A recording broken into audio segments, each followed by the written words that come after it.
Hello everyone, मैं दीक्षा। स्वागत है आपका आपके अपने यूट्यूब चैनल में। जनवरी 2024 के करंट अफेयर को कंप्लीट किया जा रहा है, जो कि विजन आईएएस की मैगजीन पर है। इसमें अभी तक इसके पॉलिटी के सेक्शन को कवर कर लिया है, आईआर के सेक्शन को कवर किया हुआ है। आज का जो हमारा टॉपिक है वह इकोनॉमी से रिलेटेड है। चलिए तो सबसे पहले इकोनॉमी से रिलेटेड इसके टॉपिक को जान लेते हैं। पीडीएफ प्राप्त करने के लिए आप हमारे Telegram channel UPSC PSC with Diksha को ज्वाइन कर सकते हैं, जहाँ से आप पीडीएफ आपको प्रोवाइड हो जाएगी। ये है अर्थव्यवस्था या इकोनॉमी, जिसमें हमारा पहला टॉपिक आएगा राष्ट्रीय बहुआयामी गरीबी सूचकांक, दूसरा यूनिफाइड पेमेंट इंटरफेस, तीसरा गैर निष्पादित परिसंपत्तियाँ, चौथा आता है सरकारी प्रतिभूतियाँ।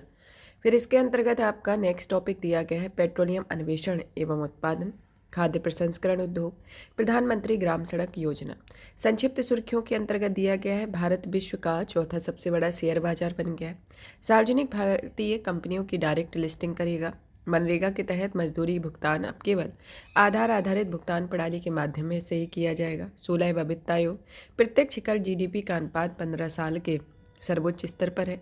Reverse flip movement investing model आधारित ऋण प्रक्रिया, आधुनिक मौद्रिक नीति सिद्धांत, भारतीय लौह आयस्क बाजार, ऑडिट गुणवत्ता में कमियां, भारतमाला में पहले चरण पर बढ़ाया जाना, DSIBs 2023 की सूची, पेमेंट इंफ्रास्ट्रक्चर डेवलपमेंट फंड योजना, national transit pass system, Atal Setu, न्यासावा सीलिंग, भारत में मानकीकरण, urea gold, protection of plant varieties and farmers right, विशेष रूप से संवेदनशील जनजातीय समूह के लिए नई सौर ऊर्जा योजना, विद्युत नियम 2024 अधिसूचित, ग्लोबल हाइड्रोजन ट्रेडिंग मैकेनिज्म, राष्ट्रीय पेंशन प्रणाली सब्सक्राइबर के लिए point of reference, future of growth report 2024, अत्याधुनिक आर्टिफिशियल इंटेलिजेंस तक समावेशी पहुंच का होना, विदेशों में काम करने वाले के लिए श्रम नियम होना, अन्वेषण लाइसेंस व्यवस्था लागू करने के लिए नियम, कोयला या लिग्नाइट गैस नगरीकरण परियोजनाएं, इस्पात निर्माण।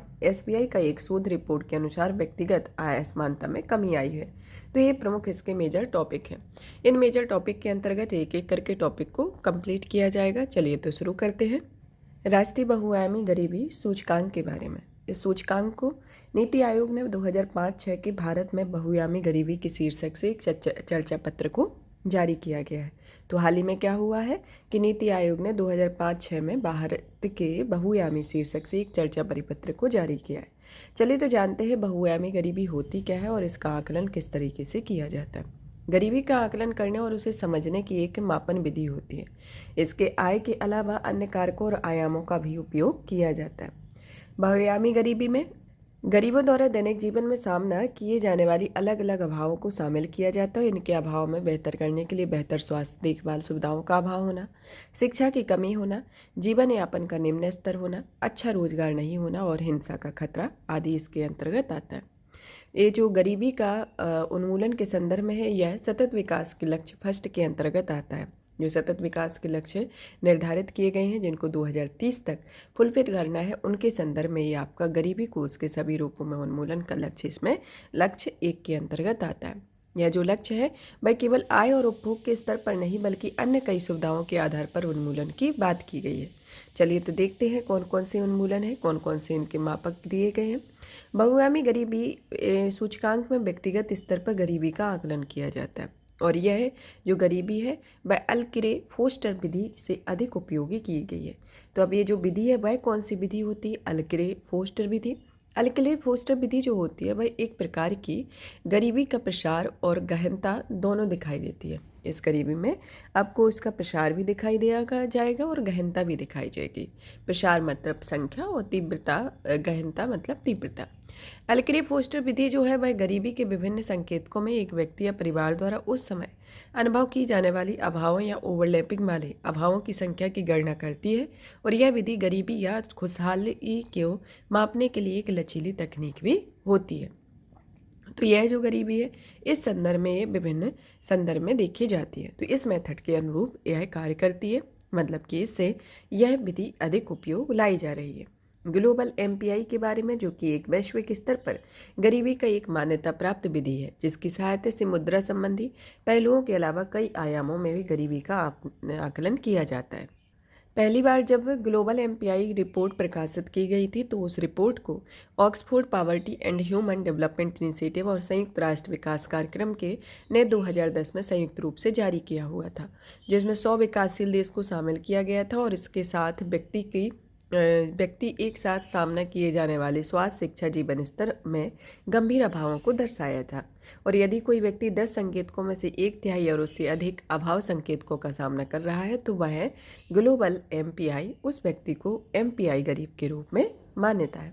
तो इसके संदर्भ में एक कंडीशन दी गई है कि इस एमपीआई मतलब जो ग्लोबल एमपीआई है यह किसके अंतर्गत आएगी, मतलब कि इसके लिए क्या क्या कंडीशन होगी कि इस गरीबी के अंतर्गत व्यक्ति आएंगे। तो इसमें कौन सी है कि एक तिहाई 10 व्यक्ति संकेतकों में से एक तिहाई और उससे अधिक अभाव संकेतकों का सामना कर रहे हो, उसके संदर्भ में आता है। राष्ट्रीय एमपीआई के बारे में जानें कि तो यह एक वैश्विक मॉडल के मूल सूत्रों के संकेतकों के अभाव में भारत की राष्ट्रीय प्राथमिकताओं को दी गई अतिरिक्त संकेतक जोड़े गए, जैसे मातृ स्वास्थ्य और बैंक खाता इसमें राष्ट्रीय एमपीआई में अलग से जोड़े गए। एमपीआई का जो निर्धारण वैल्यू है वह हेड काउंट रेशियो को और निर्धनता की तीव्रता यानी इंसेंटिसी ऑफ पावर्टी को गुणा करके निकाला जाता है, जो कि कुल आबादी में गरीबी लोगों की हिस्सेदारी और उनके अभाव के स्तर दोनों का पता चल जाएगा। हेड काउंट रेशियो में यह कुल जनसंख्या की तुलना में बहुआयामी गरीबी की संख्या का अनुपात होता है और इंटेंसिटी ऑफ पावर्टी में यह बहुआयामी गरीब व्यक्तियों द्वारा सामना किए जा रहे अभावों की औसत के अनुपात को इंगित करता है। सरकार के global index for reform and growth पहल के तहत नीति आयोग एमपीआई की एक नोडल एजेंसी के तहत कार्य करता है, जिसमें नीति आयोग एनएमपीआई के मापने के लिए राष्ट्रीय परिवार स्वास्थ्य सर्वेक्षण डेटा का उपयोग करता है, जिसमें नवीनतम एनएमपीआई यानी राष्ट्रीय बहुआयामी गरीबी प्रगति समीक्षा 2023 के 5 आंकड़ों पर आधारित होती है। चर्चा बिंदुओं के पत्र के मुख्य बिंदुओं पर नजर डाली जाए तो एमपीआई में गिरावट एक हेड काउंट रेशियो के अनुपात के अनुसार 2013-14 से 2022-23 में यह 2013-14 में 29.17% था, जो 2023 में 11.28% रह गया है, जो कि पिछले 9 वर्षों में 24.82 करोड़ भारतीय बहुआयामी गरीबी इससे बाहर आई हुई है, इसके संदर्भ में आता है। सभी संकेतकों में गरीबी में गिरावट दर्ज की गई है, जिसमें 12 महत्वपूर्ण संकेतकों में सुधार किए गए, जिसमें अभाव सबसे अधिक स्तर का खाना पकाने के ईंधन और आवास संबंधी संकेतक होते हैं और अभाव सबसे कम स्तर पर बाल एवं किशोर मृत्यु, बिजली और बैंक खाते के संकेतक आते हैं। एमपीआई में गिरावट के क्षेत्रीय रुझान को देखा जाए तो यह अपेक्षाकृत गरीब राज्य में निर्धनता में तेजी से गिरावट को देखा गया है, जिसमें ये जो गिरावट है वह उत्तर प्रदेश, बिहार, मध्य प्रदेश, उड़ीसा और राजस्थान में इसकी सबसे तेजी से कमी देखी गई है। सतत विकास लक्ष्य की प्राप्ति के संदर्भ में यह सतत विकास लक्ष्य 1.2 के को प्राप्त करने की राह पर है और एमपीआई में गिरावट के लिए उत्तरदायी कारक में अलग अलग सरकारी कार्यक्रम को जैसे प्रधानमंत्री उज्ज्वला योजना, सौभाग्य स्कीम तथा परिवर्तनकारी अभियानों के अंतर्गत स्वच्छ भारत मिशन और जल जीवन मिशन ने सामूहिक रूप से जीवन यापन और समग्र कल्याण के स्तरों को ऊपर उठाया है, इसके संदर्भ में आता है। एनएमपीआई के महत्व को देखा जाए तो यह देश में गरीबी स्तर के अधिक सूक्ष्म स्थिति प्रदान करता है, जिस कारण से यह गरीबी आकलन का पारंपरिक तरीका मौद्रिक मापदंड यानी कि उपभोग सर्वेक्षणों पर आधारित होता है, जिसमें एनएमपीआई जिला स्तर पर अभावों को शामिल करता है। यह तीव्र गरीबी को दूर करने और समावेशन के सिद्धांत को बढ़ावा देने के लिए लक्षित उपाय को मदद करता है। एनएमपीआई से संबंधित चिंताओं को देखा जाए तो यह कम संवेदनशील है, कोविड-19 का प्रभाव दिखाई देता है, मजदूरी का नहीं बढ़ना और डेटा के विश्वसनीय होने पर सवाल उठाए गए हैं, इसको लेकर चिंताएं बढ़ रही हैं। नीति आयोग द्वारा जारी या तैयार एनएमपीआई के बारे में दिया गया। एनएमपीआई के अंतर्गत कुल 12 संकेतकों को शामिल किया गया है, जिसमें स्वास्थ्य, शिक्षा और जीवन स्तर के अंतर्गत इसमें कुल 12 संकेतक आते हैं, जिसमें एक डेटा के तौर पर दिया गया है कि इसमें आयाम, भारांश, संकेतक और वंचित नहीं माना जाएगा यदि इसके संदर्भ में ये सिचुएशन दी गई है। तो स्वास्थ्य के अंतर्गत आपके 3 फैक्टर आते हैं, जैसे पोषण, बाल एवं किशोर मृत्यु दर, प्रसव पूर्व देखभाल होती है। जैसे पोषण के अंतर्गत आता है कि परिवार को वंचित माना जाता है और जो कि 0 से 59 महीने की आयु का कोई बच्चा या 15 से 49 वर्ष की आयु का कोई महिला या 15 से 54 वर्ष की आयु के पुरुष जिसके लिए पोषण संबंधी जानकारी उपलब्ध हो फिर भी अल्प पोषित पाया जाता है। बाल एवं किशोर मृत्यु दर के संदर्भ में यह सर्वेक्षण 5 वर्ष की अवधि में यदि परिवार 18 वर्ष से कम या किशोर की मृत्यु हो गई हो फिर आता है प्रसव पूर्व देखभाल में कि यदि घर में कोई भी महिला जिसने सर्वेक्षण से पहले 5 वर्षों में बच्चे को जन्म दिया है उसे हालिया बच्चे के जन्म के लिए कम से कम 4 बार प्रसव पूर्व देखभाल नहीं मिली है और सबसे हालिया प्रसव के दौरान प्रशिक्षित कुशल चिकित्सा कर्मी में सहायता नहीं मिली है तो ऐसे परिवार को वंचित माना जाता है। शिक्षा के संदर्भ में देखा जाए तो इसमें आता है स्कूली शिक्षा के वर्ष विद्यालय में उपस्थिति का होना कि परिवार में 10 वर्ष या उससे अधिक उम्र के एक सदस्य ने 6 साल की स्कूली शिक्षा पूरी नहीं की है और कोई भी स्कूली उम्र का बच्चा अपनी 8वीं कक्षा पूरी करने की उम्र तक नहीं स्कूल जा सकता है। नेक्स्ट आता है जीवन स्तर के अंतर्गत, जिसमें पहला आता है खाना पकाने के ईंधन के संदर्भ में, जिसमें ऐसे परिवार जो कि गोबर, कृषि फसलों, झाड़ियों, लकड़ी, चारकोल या कोयले से खाना बनाता हो। सैनिटेशन, जिसमें घर में कोई सैनिटेशन सुविधा नहीं हो या जो वह स्वच्छ नहीं है। पीने योग्य पानी के संदर्भ में देखा जाए तो बेहतर पेयजल पहुंच नहीं होगी। विद्युत आपूर्ति के संदर्भ में देखा जाए तो घर में आपूर्ति नहीं होगी। आवासन के संदर्भ में घर पर आकार अपर्याप्त हो, फर्श प्राकृतिक सामग्री से बना हो या छत या दीवार कच्ची सामग्री से बनी हो। संपत्ति के संदर्भ में इसमें परिवार के साथ निम्नलिखित में से एक अधिक संपत्ति नहीं हो सकती। रेडियो, टीवी, टेलीफोन, कंप्यूटर, पशु गाड़ी, साइकिल, मोटरसाइकिल या रेफ्रिजरेटर। बैंक खाते के संदर्भ में घर के किसी भी सदस्य के पास बैंक खाते या डाकघर खाता नहीं हो, इसके संदर्भ में आता है।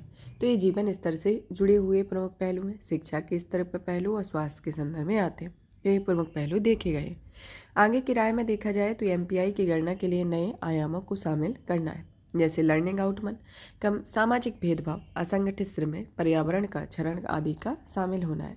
मापन के नए सर्वेक्षण का उपयोग किया जाए तो राष्ट्रीय एमपीआई के आकलन के समय NFHS के साथ नेशनल सैंपल सर्वे के 75वें चक्र के डेटा को शामिल किया गया है। प्रभावी निगरानी के अंतर्गत यह रियल टाइम के आधार पर निगरानी के व्यापक उपाय किए जाने चाहिए, इसके संदर्भ में आगे के लिए सुझाव दिए गए। नेक्स्ट आता है यूनिफाइड पेमेंट बैंक। यह जो सबसे पहले तो यूनिफाइड पेमेंट बैंक के बारे में जानते हैं। यह national payment corporation of India के संदर्भ में कि भारत में खुदरा भुगतान और निपटान प्रणालियों के संचालन के लिए यह एक प्रमुख संगठन है, जो आरबीआई और भारतीय बैंक संघ की एक पहल होती है, जो भुगतान और निपटान प्रणाली अधिनियम 2007 के तहत प्रावधानों के स्थापित किया गया। यह कंपनी अधिनियम 2013 की धारा 8 के प्रावधानों के तहत नॉट फॉर प्रॉफिट कंपनी के पंजीकृत किया गया है। इसमें रुपे कार्ड, IMPS, UPI, भीम आधार, भारत बिल पे जैसे भुगतान संबंधी प्रोडक्ट लॉन्च किए गए। तो यह भारतीय राष्ट्रीय भुगतान निगम के अंतर्गत आता है। चलिए तो जानते हैं हालिया का संदर्भ कि हाल ही में आरबीआई ने UPI पेमेंट का दायरा बढ़ाने के लिए नियमों और विनियमों की घोषणा की हुई है। अन्य संबंधित नियमों को देखा जाए तो इसमें नए नियम के प्रमुख बिंदुओं पर नज़र डाली जाए तो पहला आता है इसमें कि UPI के लेनदेन की सीमा में वृद्धि करना, कि UPI से अस्पतालों और शैक्षणिक संस्थानों को किए जाने वाले भुगतान संबंधी प्रत्येक लेनदेन की सीमा को 1 लाख रुपए से बढ़ाकर 5 लाख रुपए कर दिया है और सामान्य लेनदेन के मामले में 24 घंटे में UPI पेमेंट के लिए अधिकतम 1 लाख रुपए है। और जबकि पूंजी बाजार, ब्रेकिंग, म्यूचुअल फंड, कलेक्शन, जिसमें क्रेडिट कार्ड भुगतान, ऋण पुनर्भुगतान, EMI, बीमा आदि जैसी श्रेणियाँ इसका अपवाद है, जिसमें लेनदेन की सीमा 2 लाख रुपये।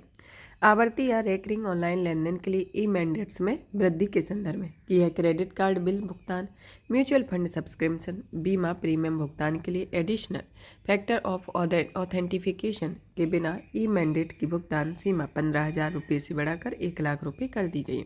UPI की और इसकी विशेषताओं के बारे में देखा जाए तो UPI एक ऐसी प्रणाली होती है जो कई बैंक खातों को एक मोबाइल एप्लीकेशन से जोड़ती है और ऐसे में एक एप्लीकेशन से ही फंड ट्रांसफ़र जैसी बैंकिंग सुविधाएं उपलब्ध कराई जाती हैं और जिसे 2016 में MPI के द्वारा विकसित किया गया था और जो तत्काल भुगतान सेवा प्लेटफॉर्म बनाया गया, जो कि वैश्विक स्तर पर सबसे सफल रियल टाइम पेमेंट सिस्टम होता है। जो पेमेंट सिस्टम व्यक्ति से व्यक्ति और व्यक्ति से व्यापारी लेनदेन को काफ़ी आसान बनाती है और सुरक्षा भी सुनिश्चित करती है। UPI द्वारा शुरू की गई प्रमुख सुविधाएं आती हैं, जिसमें पहला आता है क्रेडिट लाइन ऑफ UPI। यह UPI के माध्यम से बैंकों में पूर्व स्वीकृत ऋण सुविधा के लाभ को उठाने में सक्षम बनाती है। इससे पहले UPI सिस्टम के जरिए केवल बैंकों में जमा रकम का ही लेनदेन किया जा सकता है, इसके संदर्भ में आता है। UPI लाइट एक्स, जो कि इसके जरिए यूजर्स को नियर फील्ड कम्युनिकेशन को सपोर्ट करने के लिए किसी भी डिवाइस के माध्यम से ऑफलाइन मोड में धन भेज सकते हैं और प्राप्त कर सकते हैं। तो ये नियर फील्ड कम्युनिकेशन क्या होता है? यह कम दूरी का एक वायरलेस कनेक्टिविटी प्रदान करने वाली तकनीक होती है जो दो डिवाइसेस के बीच संचार स्थापित करने के लिए विद्युत चुम्बकीय रेडियो फील्ड के माध्यम से डेटा को प्रसारित करती है। तो यह कम दूरी के लिए एक वायरलेस कनेक्टिविटी प्रदान करने वाला एक उपकरण होता है जो यूपीआई लाइट एक्स में सपोर्ट करने वाली किसी भी डिवाइस के माध्यम से ऑफलाइन मोड में धन भेज सकते हो और प्राप्त कर सकते हैं। यूपीआई टैप एंड पे के बारे में कि यह व्यापारियों को एनएफसी आधारित क्यूआर कोड की मदद से बिना पिन डाले एक टैप से भुगतान करने की सुविधा प्रदान करता है। आवाज़ आधारित भुगतान के संदर्भ में कि हेलो यूपीआई, इसकी मदद से यूजर्स केवल वॉइस एंड कमांड देकर अपना यूपीआई पिन डालकर फंड ट्रांसफर कर सकते हैं। भारत बिल पे कनेक्ट के संदर्भ में इसमें ग्राहक केवल हाय बोलकर या मिस्ड कॉल देकर अपना बिल प्राप्त कर सकते हैं और उनका भुगतान कर सकते हैं। यूपीआई भुगतान के लिए अन्य प्रस्तावित बदलाव आते हैं कि यूपीआई आईडी को निष्क्रिय करना, जिसमें एनपीसीआई में बैंकों और मोबाइल बैंक भुगतान से उन यूपीआई आईडी और खातों को निष्क्रिय करने के लिए कहा है जिसने एक वर्ष में कोई लेन देन नहीं किया है। इसमें कई यूजर 2000 रुपये से अधिक का पहला भुगतान किए नए यूजर्स को कर रहा होगा और उसमें पेमेंट प्रोसेस पूरा करने के लिए 4 घंटे की समय सीमा दी गई और ऐसा यूपीआई लेन देन में अधिक सुरक्षित बनाने के लिए किया गया है, जिसके जरिए भुगतान में कंट्रोल और सुरक्षा की एक नई परत जोड़ी जाई गई है या यूजर्स को तय समय के भीतर लेन देन को रोकने और बदलने की सुविधा देता है। क्यूआर कोड को स्कैन करके कैश निकालने की सुविधा के लिए यूपीआई एटीएम शुरुआत की गई है। यूपीआई को बढ़ावा देने के लिए की गई अन्य पहलों के बारे में देखें तो पहला आता है सेकेंडरी मार्केट के लिए। क्या शेयर बाजार में इक्विटी ट्रेडिंग को आसान बनाने के लिए एनपीआई ने यूपीआई से लेन देन की अनुमति दी है। यूपीआई चलेगा अभियान, जिसमें एनपीसीआई ने यूपीआई को आसान और सुरक्षित तत्काल भुगतान माध्यम से रूप में बढ़ावा देने के लिए यह अभियान चलाया है। इसके अंतर्गत यूजर्स को यूपीआई LITE जैसी सुविधाओं के बारे में बताया जा रहा है और यह कम राशि के लेन देन को आसान बनाता है। गूगल इंडिया डिजिटल सर्विसेज और एनपीसीआई इंटरनेशनल पेमेंट के बीच समझौता ज्ञापन, जो कि यूपीआई भुगतान के उपयोग के दायरे को बढ़ाने, पर्यटकों को विदेश में लेन देन में करने में सक्षम बनाने और देशों के बीच रेमिटेंस प्रोसेस को आसान बनाने के उद्देश्य से समझौता किया गया। विदेशी बाजारों में भारत का यूपीआई, जो कि ओमान, संयुक्त अरब अमीरात, फ्रांस, नेपाल, भूटान जैसे देशों में कुछ क्षेत्रों में भुगतान के लिए यूपीआई सिस्टम का उपयोग किया जा रहा है। यूपीआई 123 पे, जो कि एक फीचर फोन यूजर्स के लिए एक त्वरित भुगतान प्रणाली है जिससे यूजर सुरक्षित तरीके से यूपीआई भुगतान सेवा का उपभोग कर सकते हैं, इसके संदर्भ में आता है। अब आता है यूपीआई से जुड़े विनिमय या चुनौतियों के बारे में, जिसके अंतर्गत विनिमय से जुड़ी चुनौती आती है कि यह डेटा की सुरक्षा सुनिश्चित करने के लिए अलग अलग देशों को वित्तीय कानूनों और नियमों का पालन करने की आवश्यकता पड़ेगी। विदेशी स्वामित्व वाले यूपीआई ऐप्स की प्रवृत्ति के संदर्भ में देखा जाए तो यह डेटा सुरक्षा के लिए डिजिटल भुगतान और ऑनलाइन सुरक्षा उपाय के शीर्षक से यह रिपोर्ट जारी की गई। सुरक्षा और धोखाधड़ी के संदर्भ में कि साइबर अपराधी सिस्टम में मौजूद कमियों का फायदा उठा सकते हैं। विनिमय दर के संदर्भ में कि किसी अन्य देश में भुगतान करने हेतु वॉलेट में पैसे डालते समय करेंसी बदलने और विनिमय दर का प्रबंधन करने संबंधी बड़ी चुनौतियां मौजूद है। जानकारी का अभाव होना, जिसमें यूपीआई लेन देन व्यापक बनाने में अभी भी कई बाधाएं मौजूद है। निजता के उल्लंघन और निगरानी के संदर्भ में देखा जाए तो यूपीआई सिस्टम एंड-टू-एंड क्रिप्टोग्राफी सुनिश्चित करती है, लेकिन साथ ही बिना वित्तीय संस्था अर्थात एनपीसीआई की प्रत्येक लेन देन के विवरण, आधार संख्या, device fingerprint, IP address, bank खाता संख्या आदि तक पहुंच होती है, जो कि संभावित रूप से निजता के अधिकारों को समझौता जैसा होती है। यूपीआई के लाभ के संदर्भ में देखा जाए तो व्यापारी के संदर्भ में इसमें भुगतान प्राप्त करने में कम लागत होती है। क्रेडिट या डेबिट कार्ड के बिना भुगतान प्राप्त करने की सुविधा है। नकदी रखने और ग्राहक को बाकी पैसे देने की समस्या ऑफलाइन और ऑनलाइन दोनों प्रकार के व्यापारियों के लिए सुविधाजनक बनाना और इससे ऋण प्राप्ति में आसानी होती है। तो ये व्यापारी के संदर्भ में। 11 ग्राहक के संदर्भ में देखा जाए तो यह 24/7 भुगतान की सुविधा है, अलग अलग बैंक खातों का एक ही ऐप पर उपयोग करने की सुविधा और कई प्रकार के लेन देन के लिए अलग अलग तरीके से भुगतान किया जाएगा और मोबाइल ऐप से सीधे शिकायतें दर्ज की जाती हैं और सुविधाजनक उपयोग करने हेतु आसान होता है। बैंक के संदर्भ में इसमें ब्रांच और पॉइंट ऑफ सेल के लिए कम निवेश की आवश्यकता होती है। व्यापारी को प्लेटफॉर्म से जोड़ने की कम लागत होती है। इसमें ग्राहकों के व्यवहार को समझने के लिए लेन देन डेटा उपलब्ध रहता है और इसके उत्पाद की बिक्री में बढ़ाने में मदद मिलती है। साथ ही महंगे उत्पाद और पूरक उत्पाद बेचने में आसानी होती है। फिनटेक या पेमेंट सर्विस प्रोवाइडर के संदर्भ में देखा जाए तो यह नवाचारी उत्पादों को प्रस्तुत करने के लिए खुली प्रणाली है जो ग्राहक आधारित समाधान के लिए वित्तीय संस्थानों के साथ सहयोग की सुविधा उपलब्ध करती है और नए ऋण उत्पादों के प्रसार करने का मुक्त सुविधा मिलती है। आगे की राय में देखा जाए तो इसमें विनिमय के संदर्भ में इसमें एक समान नियम अनुपालन विनियामकी प्रक्रिया फ्रेमवर्क विकसित करने के लिए राष्ट्रों के बीच सहयोग एवं वित्तीय संस्थाओं में सेवा प्रदाताओं के बीच साझेदारी बढ़ाने की आवश्यकता है। अवसंरचना को विस्तार किया जाना, धोखाधड़ी से सुरक्षा होना, लेन देन की सीमाएं को संतुलित करना, शिक्षा एवं जागरूकता होना जिससे यूपीआई के उपयोग से जुड़ी चिंताओं को दूर करने में प्रयास किया जाना चाहिए। नेक्स्ट आता है गैर निष्पादित परिसंपत्ति है या नॉन परफॉर्मिंग एसेट्स के बारे में कि हाल ही में आरबीआई ने वित्त वर्ष 2022-23 के लिए trade and progress of banking India शीर्षक से एक रिपोर्ट जारी की है। इस रिपोर्ट में बताया गया है कि भारत के अनुचित वाणिज्यिक बैंक जिसका जीएनपीए अनुपात 2022-23 में कम होकर 3.9% हो गया है, इसके संदर्भ में आता है। गैर निष्पादित परिसंपत्तियों के बारे में जानें कि यह वे परिसंपत्तियां होती हैं या ऐसा ऋण या अग्रिम होता है जिसके मूलधन उस पर देय ब्याज के भुगतान में डिफ़ॉल्ट किया जाता है और यह तय अवधि में बकाया रहता है। तो इसके संदर्भ में अगर एक आसान भाषा में समझा जाए तो एक निश्चित अवधि से अधिक समय तक जब बैंकों के ऋण पर ब्याज का भुगतान नहीं किया जाता है और मूलधन नहीं चुकाया जाता है तो बैंक के ऋण को एनपीआई कहा जाता है। मतलब कि एक निश्चित अवधि में अधिक समय तक जब बैंकों के ऋण पर ब्याज भुगतान नहीं किया जाता और भुगतान मूलधन नहीं चुकाया जाता है तो उसे एनपीए या गैर निष्पादित संपत्तियां कहा जाता है। यह जो है एनपीए ऋण के मूलधन या ब्याज की बकाया राशि के आधार पर अलग अलग श्रेणियों में बांटा गया, जिसके अंतर्गत पहली श्रेणी आती है कि कोई ऋण तब बकाया माना जाता है जब उसके मूलधन या देय ब्याज में भुगतान में देरी होती है या भुगतान नहीं किया जाता है। वहीं किसी ऋण के देय ब्याज या मूलधन किस्त में 90 दिनों से अधिक समय तक बकाया होने पर वह एनपीए में बदल जाता है। जीएनपीए उन सभी ऋण परिसंपत्तियों का जोड़ होता है जिनमें एनपीए के रूप में वर्गीकृत किया जाता है। एनपीए के कारण ऋण देने की दोषपूर्ण प्रक्रिया होती है, बिलफुल डिफॉल्टर जैसी समस्या होती है, औद्योगिक रूढ़ता या इंडस्ट्रियल सिकनेस जिसमें पर्याप्त संसाधनों की कमी और तकनीकी प्रगति कमी तथा बदलती सरकारी नीतियों में यह औद्योगिक रूढ़ता की स्थिति बनती है। बेनामी मुद्दे होते हैं जो कि आरबीआई के दिशा निर्देशों के उल्लंघन करने और पीएसबी द्वारा बैंकिंग संचालन के बेनामी दिशा निर्देश का पालन नहीं करने में धोखाधड़ी में वृद्धि करती है। इसके संदर्भ में आता है बैंकर या ऋणी द्वारा धोखाधड़ी होती है जिसमें सार्वजनिक क्षेत्र की बैंकिंग प्रणाली में धोखाधड़ी का स्तर बढ़ जाता है, जो इसके संदर्भ में आता है। एनपीए को कम करने के लिए उठाए गए कदम के संदर्भ में देखा जाए, पहला कि वित्तीय संपत्तियों का प्रतिभूतिकरण और पुनर्निर्माण और सुरक्षा हेतु प्रवर्तन अधिनियम सारपेशी एक्ट 2002 में असिक्योर्ड ऋणदाताओं को ऋण या ब्याज के पुनर्भुगतान में डिफॉल्ट होने पर ऋणी द्वारा जमानत के रूप में रखी गई परिसंपत्ति के कब्जे में लेने का अधिकार देता है।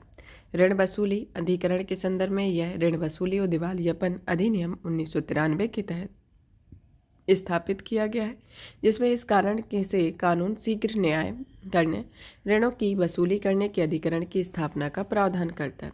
दिवाला और शोधन अक्षमता संहिता 2016 में इसके तहत कॉरपोरेट व्यक्तियों, साझेदारी फर्मों और व्यक्तियों के ऋण पुनर्गठन या दिवाला समाधान को समयबद्ध तरीके से या 180 दिनों के भीतर समाधान करने का प्रावधान किया गया है, जिसमें 90 दिनों के लिए बढ़ाया जा सकता है। नेशनल एसेट्स रिकंस्ट्रक्शन कंपनी, जिसका लक्ष्य बैंकों में एनपीए को कम करने, वित्तीय प्रणाली की स्थिरता और दक्षता को सुधार करने में है, जिसमें कंपनी अधिनियम 2013 के तहत निगमित किया जाता है, जो कि अधिकांश शेयरधारता सार्वजनिक क्षेत्र बैंकों के पास होते हैं। मिशन इंद्रधनुष योजना शुरू की गई है, जिसका उद्देश्य पीएसबी के सुधार करना और उसका पुनर्पूंजीकरण करना होता है। इसके संदर्भ में आता है।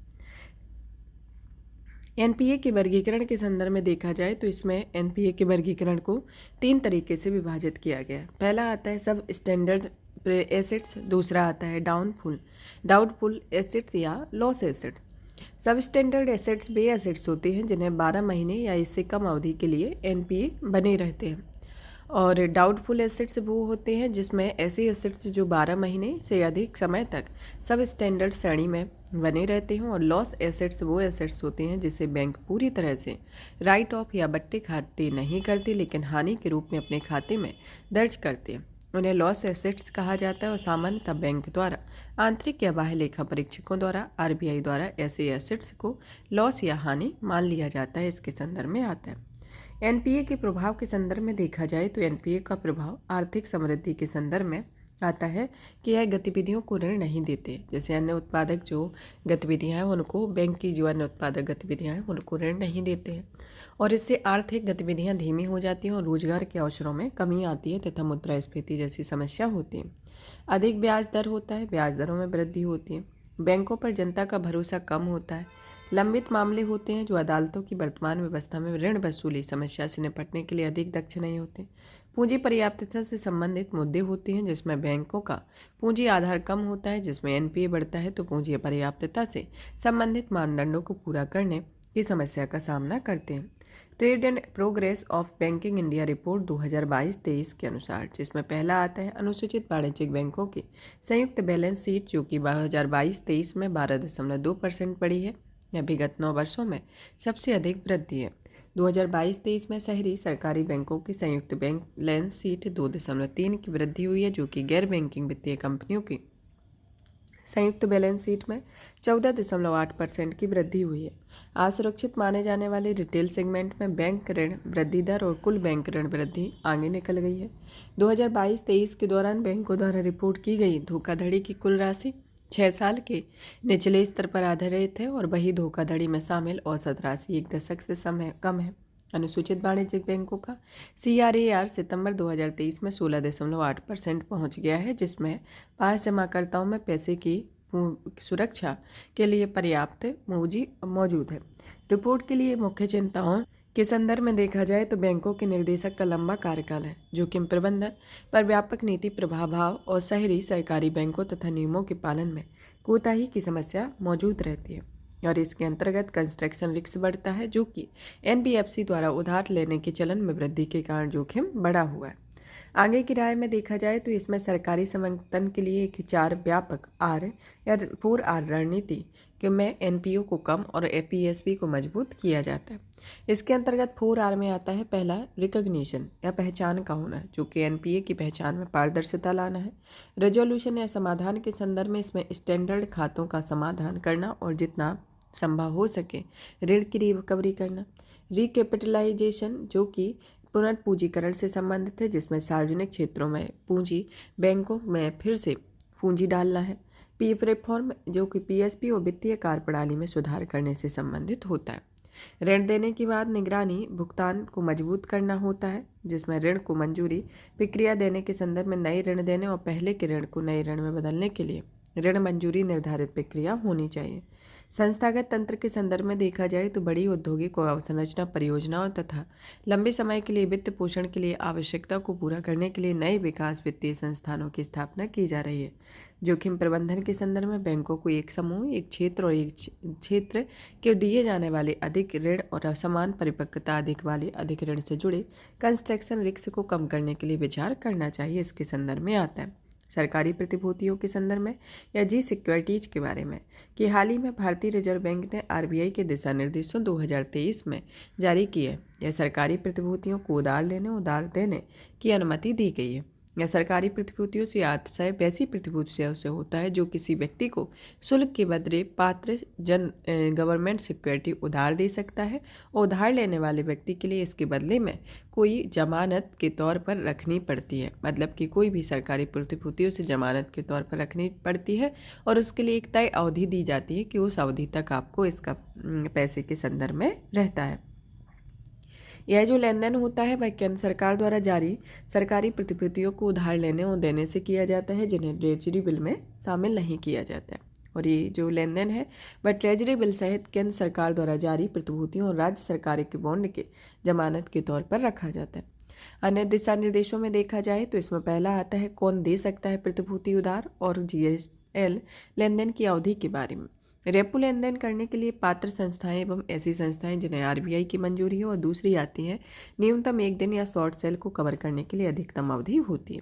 सरकारी प्रतिभूतियों के संदर्भ में उधार लेने की अनुमति के संदर्भ में देखा जाए तो सरकारी प्रतिभूतियां बाजार को मजबूत मिलती है और बाजार में लेन देन के लिए अधिक प्रतिभूतियां उपलब्ध होती हैं। इससे सरकारी प्रतिभूतियों के लिए सही मूल्य प्राप्त करने के लिए मदद होती है। जो कि इस गवर्नमेंट सिक्योरिटी और उनकी मैच्योरिटी प्राप्त होने तक निष्क्रिय पड़ी रहती है, इसके संदर्भ में आता है। नेक्स्ट आता है कि सरकारी प्रतिभूतियों के लाभ के बारे में। पहला लाभ आता है कि ऐसी प्रतिभूतियां जो कम जोखिम पर निवेश माना जाता है, जिसके पीछे सरकार का समर्थन होता है। दूसरी आती है ब्याज दर निश्चित होने के कारण ये आय के सतत स्रोत होते हैं। राज्य विकास ऋण और विशेष प्रतिभूतियां जिनमें ऑयल बॉन्ड, उदय बॉन्ड आदि जैसी प्रतिभूतियां आकर्षक रिटर्न प्रदान करती हैं। अलग अलग प्रकार के निवेश पोर्टफोलियो में सरकारी प्रतिभूतियों को शामिल करने में समग्र जोखिम शामिल करने में मदद मिलती है। बाजार में इनका व्यापार करना आसान होता है, जिससे निवेशक इसमें तुरंत खरीद और बेच सकते हैं। रेपो मार्केट में धन उधार लेने की जमानत के रूप में रखा जाता है, इसके संदर्भ में होता है। सरकारी प्रतिभूतियां वे प्रतिभूतियां होती हैं जिन्हें केंद्र या राज्य सरकार एक व्यापार योग्य इंस्ट्रूमेंट उत्पाद होता है, जिसमें दो तरीके की कार्य करती हैं। एक होती हैं अल्प अवधि वाली, दूसरी होती है लंबी अवधि वाली। अल्प अवधि में ट्रेजरी बिल कहा जाता है। ट्रेजरी बिल वे बिल होते हैं जो जीरो कूपन वाली प्रतिभूतियां होती हैं और इन पर कोई ब्याज दर दे नहीं होती है। इसके बजाय इन्हें डिस्काउंट पर जारी किया जाता है और मैच्योरिटी के समय फेस वैल्यू को भुनाया जाता है, तो इसके संदर्भ में आता है। और ये प्रतिभूतियां जो है वह एक वर्ष में कम से कम 91 दिन, 182 दिन और 364 दिन की परिपक्वता अवधि इनके अंतर्गत रखी गई है, तो ये अल्प अवधि वाली होती हैं। दूसरी आती है लंबी अवधि की, जिसमें कि सरकारी बॉन्ड या दिनांकित प्रतिभूतियां वे प्रतिभूतियां जिनमें एक निश्चित या फ्लोटिंग कूपन या ब्याज दर होता है, जो कि इस कूपन का भुगतान अर्धवार्षिक आधार पर अंकित मूल्य पर किया जाता है और इसकी परिपक्वता अवधि का वर्ष या अधिक 5 वर्ष से 4 वर्ष के बीच में होता है, इसके संदर्भ में आता है। भारत में केंद्र सरकार द्वारा ट्रेजरी बिल और बॉन्ड में दिनांकित प्रतिभूतियां दोनों जारी करती है और राज्य सरकारें केवल बॉन्ड या दिनांकित प्रतिभूतियां जारी करती हैं, जो कि राज्य विकास ऋण जिन्हें कहा जाता है। नेक्स्ट आता है सरकारी प्रतिभूतियों के लिए शुरू की गई पहलों के बारे में, जिसमें पहली आती है सरकारी प्रतिभूतियां खरीद कार्यक्रम, जिसके तहत आरबीआई बाजार में सरकारी प्रतिभूतियों के लिए खुले बाजार गतिविधियों का संचालन करता है और यह कार्यक्रम सरकारी प्रतिभूति बाजार में भागीदारों के बाजार में अत्यधिक उतार चढ़ाव बचाने में मदद करता है। आरबीआई रिटेल डायरेक्ट स्कीम, जो कि रिटेल निवेशक में आरबीआई के पास रिटेल डायरेक्ट डिगिल्ट अकाउंट खोल सकते हैं। इसमें रिटेल निवेशक आरबीआई की सरकारी प्रतिभूति प्लेटफॉर्म सुविधा का लाभ उठा सकते हैं, जिसमें सरकारी प्रतिभूतियों की खरीद करते हैं। आरबीआई दिशा निर्देश 2023 के ड्राफ्ट के संदर्भ में देखा जाए तो इसका उद्देश्य सरकारी प्रतिभूतियों में बॉन्ड फॉरवर्ड पेश करता है। इस कदम से बाजार में भागीदार विशेष रूप से लंबे समय के निवेशकों को कैश फ्लो और ब्याज दर में जुड़े जोखिम को कम करने में मदद मिलती है। सरकारी प्रतिभूतियों की नीलामी में गैर प्रतिस्पर्धी बोली की सुविधा के लिए योजना होना या योजना सरकारी प्रतिभूतियों और राज्य विकास ऋण के ये प्राथमिक बाजार के लिए निवेशकों की भागीदारी को बढ़ावा देने के लिए आरबीआई द्वारा शुरू की गई पहल आती है। सरकारी प्रतिभूतियों से जुड़े जोखिम को कम करने के लिए निम्न तकनीक है, जिसमें पहली आती है परिपक्वता अवधि तक प्रतिभूतियों को अपने पास रखने के लिए रणनीति से बाजार के उतार चढ़ाव के जोखिम से बचा जा सकता है। परिसंपत्ति देयता प्रबंधन में जरिए बाजार जोखिम और पुनर्निवेश जोखिम से बेहतर तरीके से निपटा जा सकता है, जिसमें जितनी देनदारियां लायबिलिटी होती है उसे उसी अनुपात में बनाए रखा जाता है। अपनी प्रतिभूति पोर्टल में हमेशा संतुलन बनाए रखा जाता है और इसे एक लंबी परिपक्वता अवधि पर नई प्रतिभूति खरीदी जा सकती है। मजबूत जोखिम प्रबंधन तकनीकों को अपनाना चाहिए, जिससे ब्याज दर स्वेप जैसे डेरिवेटिव शामिल होते हैं और जो कि नकदी के स्रोतों को बनाए रखा जाता है। सरकारी प्रतिभूतियों से जुड़ी चिंताओं के संदर्भ में आता है। पहला आता है अधिकांश सरकारी प्रतिभूतियां कुछ संस्थाओं के पास होती हैं, जिसमें बाजार में प्रतिभूतियों के अधिक लेन देन उनकी मांग को स्थिर बनाए रखने के लिए निश्चित या फिक्स्ड आय वाली प्रतिभूतियों के लिए निवेशकों की संख्या अधिक होना जरूरी है, जिसमें वर्तमान में सरकारी प्रतिभूतियों का एक बड़ा हिस्सा कुछ बैंकों और बीमा कंपनियों के पास है। उन्हें कैप्टिव इन्वेस्टर्स कहा जाता है। इसके अंतर्गत दूसरी आती है संचालन संबंधी चुनौतियां। नेक्स्ट आती है विनिमय दर प्रबंधन। नेक्स्ट आती है बाजार में तरलता यानी सरकारी प्रतिभूति की कमी। सरकारी प्रतिभूति से जुड़े जोखिम में आते हैं जैसे बाजार से जुड़े जोखिम, पुनर्निवेश संबंधी जोखिम और ब्याज दर जोखिम इससे संबंधित होते हैं। आगे की राय में देखा जाए तो इसमें पहला आता है एकीकृत बाजार का होना, कि सरकारी प्रतिभूतियां कॉरपोरेट बॉन्ड बाजारों को एकीकृत करने के लिए सरकारी प्रतिभूतियों से कॉरपोरेट बॉन्ड तक मूल्य निर्धारण जारी बना बाधा की पहुंच सकती है। ट्रेडिंग होती है, निवेश के संदर्भ में होता है, पारदर्शी राजकोषीय अवसंरचना होती है और कर को प्रोत्साहन दिया जाता है, जिससे प्राप्त ब्याज आय पर कर छूट आर्थिक प्रोत्साहन देने के बजाय सरकारी प्रतिभूतियों की मांग को बढ़ाया जा सकता है। इसके संदर्भ में आता है।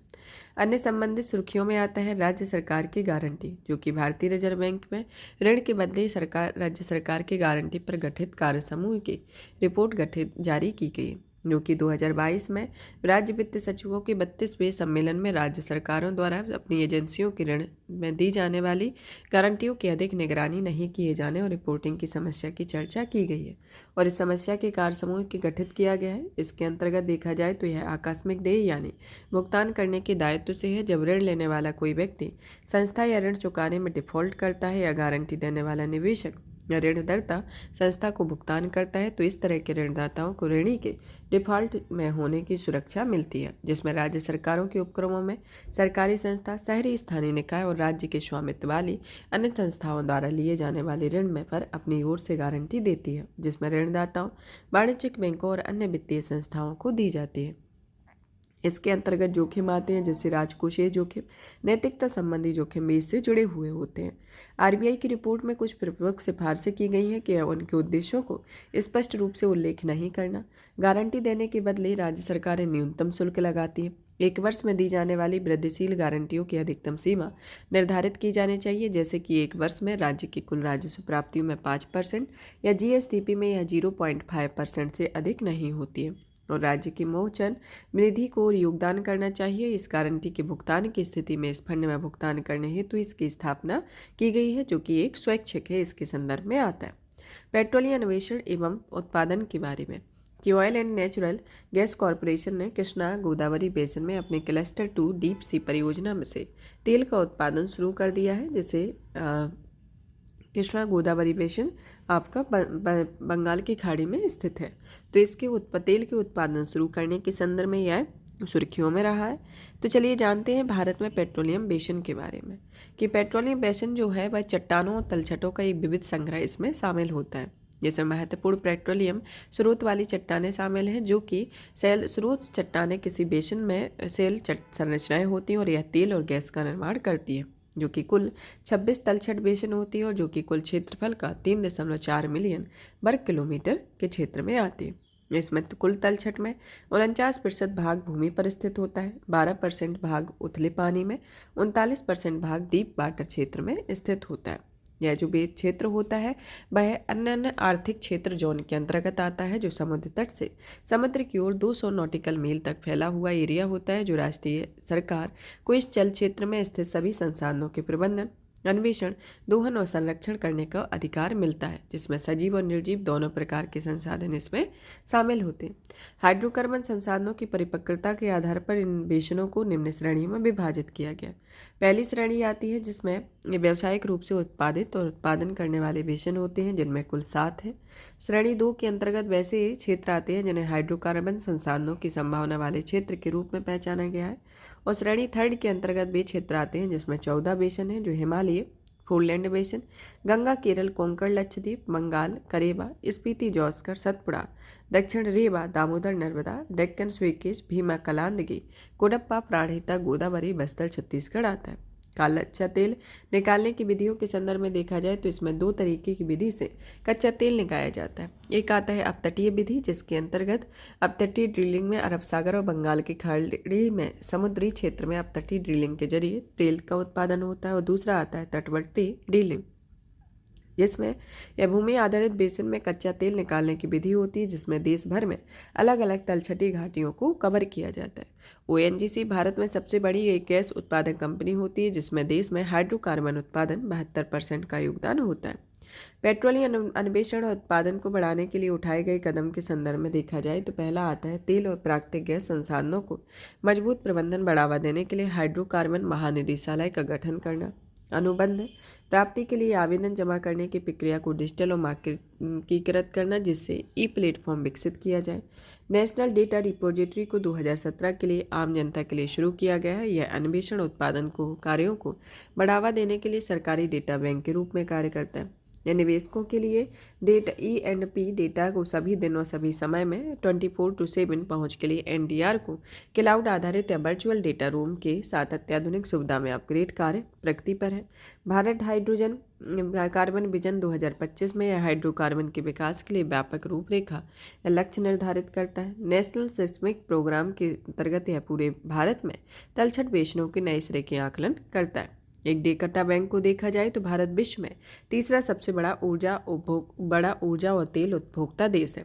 भारत की प्राथमिक ऊर्जा खपत में तेल एवं गैस की हिस्सेदारी 33% है और भारत अपनी ज़रूरतों में 85.7% तेल, 48.2% प्राकृतिक गैस के लिए आयात पर निर्भर होता है। पेट्रोलियम E&P में मौजूद चुनौतियां आती हैं। पहली तो आती है पूंजी के संदर्भ में, दूसरी तकनीकी के संदर्भ में, जो कि पेट्रोलियम को निकालने के लिए अत्याधुनिक ड्रिलिंग प्रौद्योगिकियों की आवश्यकता पड़ेगी। दुर्घटनाएं होती हैं, जैसे कि हालिया जो उदाहरण एक तमिलनाडु में एन्नोर तेल रिसाव की घटना को देखने को मिला है।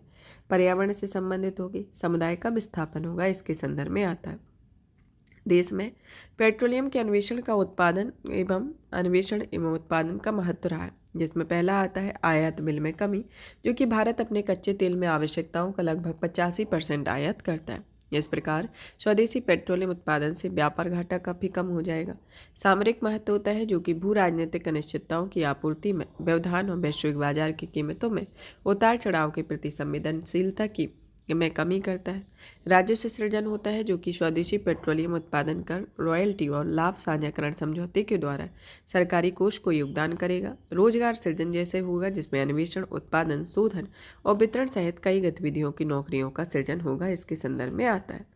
आगे की राय में देखा जाए तो यह निवेश के संदर्भ में भी इसमें सुझाव दिए गए हैं, जो कि वैश्विक कंपनियों के साथ मिलकर तेल और गैस परिसंपत्तियों को संयुक्त रूप से अवसरों का पता लगाए।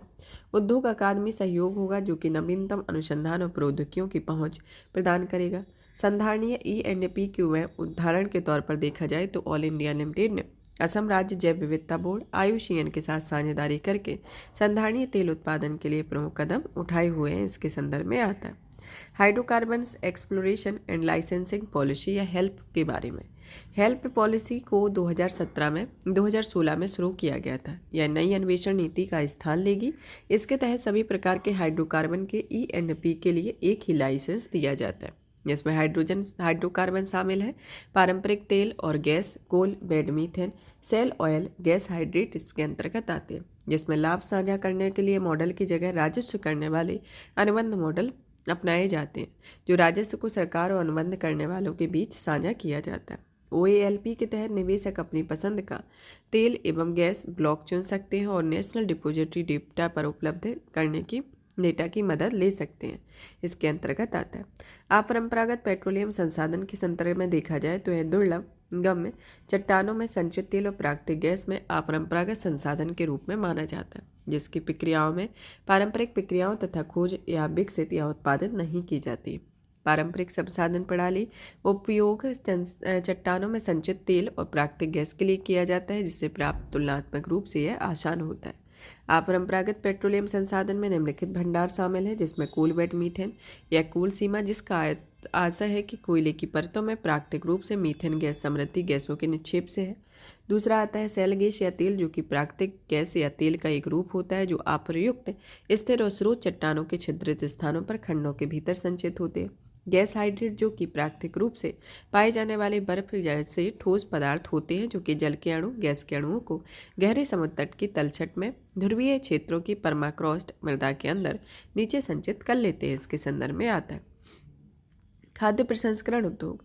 पिछले 9 वर्षों में भारत में प्रसंस्कृत खाद्य पदार्थों के निर्यात में 150% की वृद्धि दर्ज की गई और कृषि निर्यात का मूल्य बढ़ाकर 53 मिलियन डॉलर कर दिया गया। फिर आता है खाद्य प्रसंस्करण उद्योग आखिर होते क्या है। यह एक ऐसी विधियां या तकनीक होती हैं जिनका उपयोग कृषि उत्पादों, जिनमें अनाज, मांस, सब्जियां, दूध, फल इत्यादि शामिल होते हैं, को खाना पकाने और भंडारित करने और उनके लायक बदलने के लिए किया जाता है। यह केंद्रीय खाद्य एवं प्रसंस्करण उद्योग मंत्रालय के अनुसार खाद्य प्रसंस्करण उद्योग में शामिल होने के लिए कृषि, पशुपालन, मत्स्यिकी से संबंधित किसी भी कच्चे उत्पाद को इस तरह से परिवर्तित किया जाना चाहिए जिसमें मूल भौतिक गुणों में बदलाव आए, बदला हुआ उत्पाद खाने योग्य हो, उत्पाद की कुछ व्यावसायिक मूल्य हो। डेटा बैंक के संदर्भ में देखा जाए तो दुग्ध उत्पादन में प्रथम स्थान होता है, बागवानी फसल में दूसरा स्थान। इस क्षेत्र में पिछले 5 वर्षों में औसत वार्षिक वृद्धि दर 8.3% रही और 2021-22 में कृषि खाद्य निर्यात में है 22.6% का योगदान रहा है।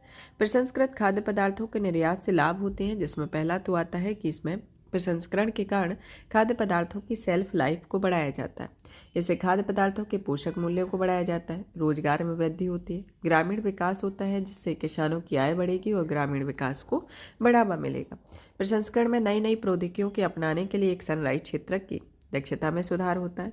निर्यात से विदेशी मुद्रा आय में वृद्धि होती है जो कि व्यापार संतुलन को सकारात्मक बनाए रखने में मदद देती है। खाद्य प्रसंस्करण से जुड़ी एक संरचना को देखा जाए तो भारत में खाद्य प्रसंस्करण से संबंधित अत्याधुनिक अवसंरचना का अभाव होता है। इस क्षेत्र में कोई व्यवसाय लघु या मध्यम श्रेणी की होती है और इसके पास अक्सर नई तकनीक को अपनाने की संसाधनों की कमी होती है। लॉजिस्टिक संबंधी चुनौतियां होती हैं, ऋण और वित्त पोषण प्राप्ति की समस्या होती है, गुणवत्ता नियंत्रण और परीक्षण अवसंरचना की कमी होती है। कई बार खाद्य पदार्थों के प्रसंस्करण में वैश्विक मानकों को ध्यान नहीं रखा जाता है, इसके संदर्भ में आता है। संस्थागत उपाय के संदर्भ में देखा जाए तो यह कृषि और खाद्य प्रसंस्कृत खाद्य उत्पाद निर्यात विकास प्राधिकरण की स्थापना 1985 के अधिनियम के द्वारा की गई थी, जिसका उद्देश्य कृषि एवं प्रसंस्कृत खाद्य पदार्थों को निर्यात को बढ़ावा देना है और इसके लिए यह वित्तीय सहायता देता है जो मानकों को तय करे और पैकेजिंग में सुधार करे। समुद्री उत्पाद निर्यात विकास प्राधिकरण जो कि एक वैधानिक निकाय है और इसका कार्य प्राथमिक कार्य समुद्री उत्पाद के निर्यात को बढ़ावा देता है। भारतीय पैकेजिंग संस्थान जो कि फलों एवं सब्जियों के निर्यात हेतु पैकेजिंग के लिए मानक विकसित करता है। निर्यात निरीक्षण परिषद जो कि भारत की आधिकारिक निर्यात प्रमाणन संस्था है जिसे वैश्विक स्तर पर मान्यता प्राप्त हो, निर्यात के किए गए उत्पादों की गुणवत्ता और संरक्षा सुनिश्चित करती है। कृषि निर्यात नीति 2018 जिसका उद्देश्य भारतीय कृषि को वैश्विक वैल्यू चेन के साथ एकीकृत करके वैश्विक कृषि निर्यात में भारत की हिस्सेदारी को दोगुना करना होता है। आगे की राय में देखा जाए तो इसमें आता है कि केवल आजीविका और निर्वाह हेतु खाद्य प्रसंस्करण व्यवसाय को चलाने के बदले बाजार की मांग को ध्यान में रखकर व्यवसाय चलाने की जरूरत है। किसानों और खाद्य प्रसंस्करण उद्योगों के बीच बेहतर संपर्क को बढ़ावा दिया जाता है। खाद्य प्रसंस्करण उद्योग में कार्यबल को प्रशिक्षित करने और अनुसंधान एवं विकास क्षमताओं को सुधार करने के लिए संस्थागत फ्रेमवर्क को मजबूत करने की आवश्यकता है। प्रसंस्कृत खाद्य पदार्थों के लिए गुणवत्ता नियंत्रण दक्ष व्यवस्था या खाद्य संरक्षा आश्वासन प्रणाली विकसित करने के लिए भारत से निर्यात होने वाली वस्तुओं में विश्व में प्रतिस्पर्धी बनाया जाता है। सरकार द्वारा शुरू की गई पहलों के अंतर्गत पहली आती है प्रधानमंत्री किसान संपदा योजना जो कि केंद्रीय क्षेत्र की योजना है जिसका उद्देश्य मेगा फूड पार्क, एकीकृत कोल्ड चेन, मूल्य संवर्धन अवसंरचना, खाद्य संरक्षण और गुणवत्ता आश्वासन संधि इससे संबंधित होती है। दूसरा आता है प्रधानमंत्री formalisation of micro food enterprises scheme जिसका उद्देश्य सूक्ष्म खाद्य प्रसंस्करण इकाइयों को अपग्रेड एवं स्वयं सहायता समूहों को प्रारंभिक पूंजी प्रदान करना, ब्रांडिंग और मार्केटिंग सहायता प्रदान करना होता है। खाद्य प्रसंस्करण उद्योग के लिए उत्पादन से संबंधित प्रोत्साहन योजना जो कि केंद्रीय क्षेत्र की योजना है जिसका उद्देश्य विश्व स्तरीय खाद्य विनिर्माण चैंपियन बनाना और अंतर्राष्ट्रीय बाजारों में भारतीय ब्रांड का समर्थन करना है। उदार प्रत्यक्ष विदेशी निवेश व्यवस्था जो कि विदेशी पोर्टफोलियो निवेशों के लिए स्वचालित मार्ग के माध्यम से 100% एफडीआई या ई कॉमर्स सहित खुदरा व्यापार में सहकारी मांग से 100% एफडीआई की अनुमति देता है। माल ढुलाई दरों को कम करने के लिए कृषि उड़ानों कृषि रेल योजना की शुरुआत की गई है। इसके संदर्भ में ये सरकार द्वारा शुरू की गई प्रमुख पहलें हैं। नेक्स्ट आता है प्रधानमंत्री ग्राम सड़क योजना के बारे में कि हाल ही में एक संसदीय पैनल ने केंद्रीय ग्रामीण विकास मंत्रालय ने कहा है कि PMGSY के तहत ग्रामीण क्षेत्रों में बन रही सड़कों की निगरानी को बढ़ाए और सड़क निर्माण में खराब गुणवत्ता के वाली इस सामग्री के इस्तेमाल को रोक लगाएगा। इस योजना के अंतर्गत आता है कि इसे वर्ष 2000 में 100% केंद्र प्रायोजित योजना के तौर पर शुरू किया गया था। इसका उद्देश्य पात्र बस्तियों को हर मौसम में उपयोगी ग्रामीण सड़क कनेक्टिविटी प्रदान करना है। इसके अंतर्गत केंद्रीय ग्रामीण विकास मंत्रालय आता है जिसमें मैदानी क्षेत्रों में 500 से अधिक जनसंख्या वाली बस्तियों, पहाड़ी या अन्य दुर्गम क्षेत्रों में 250 से अधिक आबादी वाली बस्तियां होती हैं। इसमें वित्त पोषण के तरीके को देखा जाए तो यह 2015-16 में संशोधित वित्त पोषण का एक तरीका है, जो कि पूर्वोत्तर राज्यों और हिमालयी राज्यों में केंद्र राज्य का अनुपात 90:10 के अनुपात में होता है और अन्य राज्यों के मामले में केंद्र राज्य का अनुपात 60:4 के अनुपात में होता है। इसके 4 अन्य घटक होते हैं, जिसके अंतर्गत देखा जाए तो PMGSY फर्स्ट, PMGSY सेकेंड, वामपंथी उग्रवाद से प्रभावित क्षेत्रों के लिए सड़क कनेक्टिविटी परियोजना और PMGSY थर्ड परियोजना इसके अंतर्गत आती है। PMGSY 2000 इसे 2001 की जनगणना के अनुसार ग्रामीण बस्तियों को एकल 12 माह से सड़क के माध्यम से कनेक्टिविटी प्रदान करना शुरू किया गया। PMGSY 2013 में अलग अलग राज्यों या केंद्र शासित प्रदेशों में कुल 50,000 किलोमीटर सड़कों के सुधार करने का लक्ष्य शुरू किया गया। RSPLWEA 2016, जिसमें सामरिक रूप से महत्वपूर्ण सड़कों के निर्माण और सुधार के शुरू किया गया, जिसका उद्देश्य वामपंथी उग्रवाद से प्रभावित जिलों और आसपास के क्षेत्रों में सड़क कनेक्टिविटी में सुधार करना है। PMGSY थर्ड, जो कि 2019 में 1,25,000 किलोमीटर सड़कों को अलग अलग सुविधाओं को जोड़ने के लिए आरंभ किया गया था, जिसमें उदाहरण के लिए ग्रामीण वस्तुओं में ग्रामीण कृषि बाजारों, उच्चतर माध्यमिक विद्यालयों, अस्पतालों तक पहुंचने के लिए मुख्य सड़कों की कनेक्टिविटी प्रदान करना है, इसके संदर्भ में आता है। चलिए तो जानते हैं प्रधानमंत्री ग्राम सड़क योजना के लाभ के बारे में। पहला तो ये कि इसमें लोगों की आवाजाही बढ़ी है, बाजारों तक आसान और व्यापक पहुंच हुई है, ग्रामीण सड़कों में समृद्धि की ओर ले गई है, स्वास्थ्य और शिक्षा पर बेहतर पहुंच हुई है, गांव की सड़कें महिलाओं स्वतंत्रता और अन्य विकल्प प्रदान करती हैं, इसके अंतर्गत आता है। PMGSY में वांछित परिणाम प्राप्त चुनौतियों के संदर्भ में देखा जाए तो इससे संबंधित चुनौतियां और समितियों द्वारा की गई सिफारिशें आती हैं। संबंधित चुनौतियों में आता है कि राज्यों द्वारा समय पर फंड जारी नहीं करना। नेक्स्ट आता है कि सड़कों की खराब गुणवत्ता होना, ट्रेडिंग या ठेकेदारी से जुड़े मुद्दे और सड़क निर्माण के बाद रखरखाव और जनगणना के पुराने आंकड़ों का उपयोग करना, इसके संदर्भ में प्रमुख चुनौतियां देखने को मिलती हैं। संबंधित समितियों से समितियां द्वारा की गई सिफारिशों में जैसे निरंतर फंडिंग के लिए राज्यों की उचित निगरानी करनी चाहिए और इसके फंड जारी करने के लिए केंद्रीय वित्त मंत्रालय के साथ तालमेल बनाए रखना चाहिए। जगहों के गहन मूल्यांकन और सड़क की गुणवत्ता बनाए रखने के लिए जमीनी स्तर पर प्रयोगशालाओं के प्रावधान को सख्ती से पालन किया गया। लो ट्रेडिंग को रोकने के लिए उचित बोली प्रक्रिया के उपाय के लिए किए गए। योजना के प्रावधान के लिए सड़क निर्माण के बाद 10 वर्षों तक सड़क का रखरखाव सुनिश्चित किया जाएगा और 2011 की जनगणना के आधार पर बनाकर 2011 की जनगणना के अनुसार पात्र बस्तियों को शामिल करने के लिए एक नया घटक शामिल किया जाएगा। संबंधित सुर्खियां आती हैं, जिसमें पहला आता है भारत विश्व का चौथा सबसे बड़ा शेयर बाजार बन गया है। इसके संदर्भ कि हांगकांग को पीछे छोड़ते हुए भारत विश्व का चौथा शेयर बाजार बन गया है और इसमें भारतीय स्टॉक एक्सचेंज में सूचीबद्ध शेयरों को संयुक्त रूप से 22 जनवरी 2024 को 4.33 ट्रिलियन अमेरिकी डॉलर पहुंच गया था, जो कि हांगकांग में सूचीबद्ध शेयरों का कुल मूल्य 4.29 ट्रिलियन अमेरिकी डॉलर था, जिसमें 3 बड़े शेयर बाजार हैं, जिसमें पहले नंबर पर आता है आपका संयुक्त राज्य अमेरिका, दूसरे पर चीन, तीसरे पर जापान आता है और चौथे पर पहले हांगकांग आता था, लेकिन अभी प्रेजेंट में भारत का स्थान आ गया है। आपको बता दें कि स्टॉक मार्केट वह जगह होती है जहां पर व्यक्तिगत और संस्थागत निवेशक स्टॉक या शेयर, बॉन्ड या एक्सचेंज, ट्रेडेड फंड या डेरिवेटिव जैसी अलग अलग प्रतिभूतियों का लेन देन करते हैं, जिसमें शेयर बाजार को 2 तरीके से विभाजित किया गया है। पहला तो आता है प्राथमिक बाजार, जहां पर शेयर बॉन्ड अपनी आदि पहली बार जारी किए जाते हैं और दूसरा आता है द्वितीयक बाजार, जिसके आधार पर स्टॉक एक्सचेंज से पहले सूचीबद्ध प्रतिभूतियों का लेन देन किया जाता है, जिसमें Bombay stock exchange, national stock exchange और भारत के सबसे बड़े एक्सचेंज का एक उदाहरण है। स्टॉक मार्केट के महत्व को देखा जाए तो स्टॉक मार्केट व्यवसायियों के लिए पूंजी जुटाने का माध्यम है, निवेशकों के लिए एक पारंपरिक तरीकों के संदर्भ में एक बेहतर रिटर्न प्राप्त होता है, समाज के लिए सतत विकास निवेश प्राप्त करता है, अर्थव्यवस्था के लिए उद्यमिता को बढ़ावा देते हैं, इसके संदर्भ में आता है। इससे जुड़ी चिंताएं उत्पन्न होती हैं कि बाजार में उतार चढ़ाव देखा जाता है तो निवेशकों के हित नहीं है और नए शेयर कम जारी किए जाते हैं। बॉन्ड बाजार में सरकारी बॉन्ड का प्रभुत्व होने पर कॉरपोरेट ऋण बाजार में अधिक परिपक्व नहीं हो पाया है, इसके संदर्भ में आता है। भारत में शेयर बाजार के विनिमय के लिए सेबी की स्थापना की गई है, जो कि सेबी अधिनियम 1992 के तहत एक वैधानिक संस्था है और यह स्टॉक ब्रोकर, स्टॉक एक्सचेंज जैसे बाजार मध्यवर्तियों को विनियमित करती है।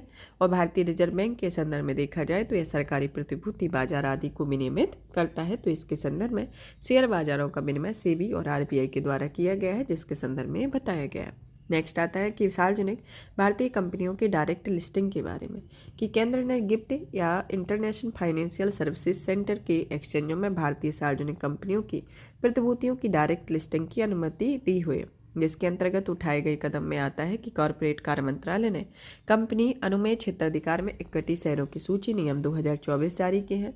वित्त मंत्रालय के आर्थिक विभाग ने विदेशी मुद्रा प्रबंधन नियम 2019 में संशोधन किए गए हैं, जिसके अंतर्गत अंतर्राष्ट्रीय एक्सचेंजों में भारतीय सार्वजनिक कंपनियों के इक्विटी शेयर को जारी करने और सूचीबद्ध करने की अनुमति दी गई है, इसके अंतर्गत आता है।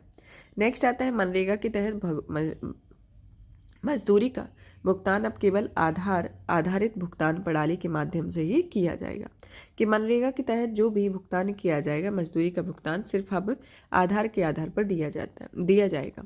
मनरेगा महात्मा गांधी राष्ट्रीय रोजगार गारंटी योजना एक वित्तीय वर्ष में उन ग्रामीण परिवारों को 100 दिनों की मजदूरी आधारित रोजगार की गारंटी देती है जो वयस्क सदस्य स्वेच्छा से अकुशल शारीरिक श्रम करने के इच्छुक होते हैं।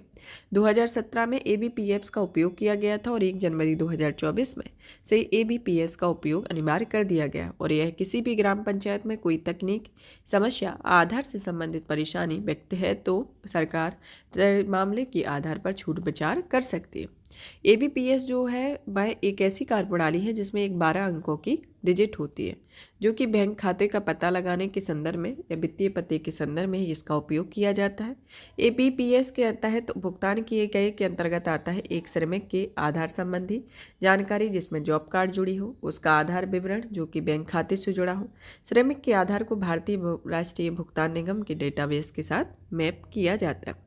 और इसका निर्णय फर्जी लाभार्थियों के बाहर कर भ्रष्टाचार पर अंकुश लगाना है। श्रमिकों को शीघ्र भुगतान सुनिश्चित होगा जिससे लाभार्थियों के बैंक खाते के कारण उनकी मजदूरी नहीं रुकेगी। तो इसके संदर्भ में प्रमुख योजनाएं मतलब कि इसको शुरू किया गया। मनरेगा को दक्ष बनाने के लिए अन्य परिवर्तन किए गए हैं, जैसे वास्तविक उपस्थिति दर्ज करने के लिए national mobile monitoring system app शुरू किया गया है। सिक्योर नाम से एक ऑनलाइन एप्लीकेशन की शुरुआत की गई है और मनरेगा के तहत पूरे किए जा चुके सभी कार्यों को जियो टैगिंग के लिए जियो मनरेगा शुरू किया गया और मनरेगा श्रमिकों में कौशल आधार को बेहतर बनाने के लिए प्रोजेक्ट उन्नति को शुरू किया गया। केंद्र और राज्य सरकार द्वारा संचालित 1100 से अधिक सरकारी योजनाओं के कार्यक्रमों के आधार पर उपयोग करने के लिए अधिसूचित किया है, जिसमें प्रधानमंत्री उज्ज्वला योजना, प्रधानमंत्री आवास योजना, प्रधानमंत्री फसल बीमा योजना और अटल पेंशन योजना आदि स्कीम इसके अंतर्गत आती है। अब आता है 16वां वित्त आयोग, कि भारत में 16वें वित्त आयोग का गठन किया गया। इसमें 16वें वित्त आयोग में राष्ट्रपति की मंजूरी में संविधान के अनुच्छेद 280 के क्लॉज 1 के अंतर्गत किया गया। यह सरकार में नीति आयोग के पूर्व उपाध्यक्ष अरविंद पनगड़िया को 16वें वित्त आयोग के अध्यक्ष घोषित किया गया है। आपको बता दें कि वित्त आयोग के कार्यों के यह वित्त आयोग केंद्र एवं राज्य की कराधान शक्तियों और राज्यों के व्यय संबंधी उत्तरदायित्व के बीच व्याप्त ऊर्ध्वाधर असंतुलन को समाप्त करता है।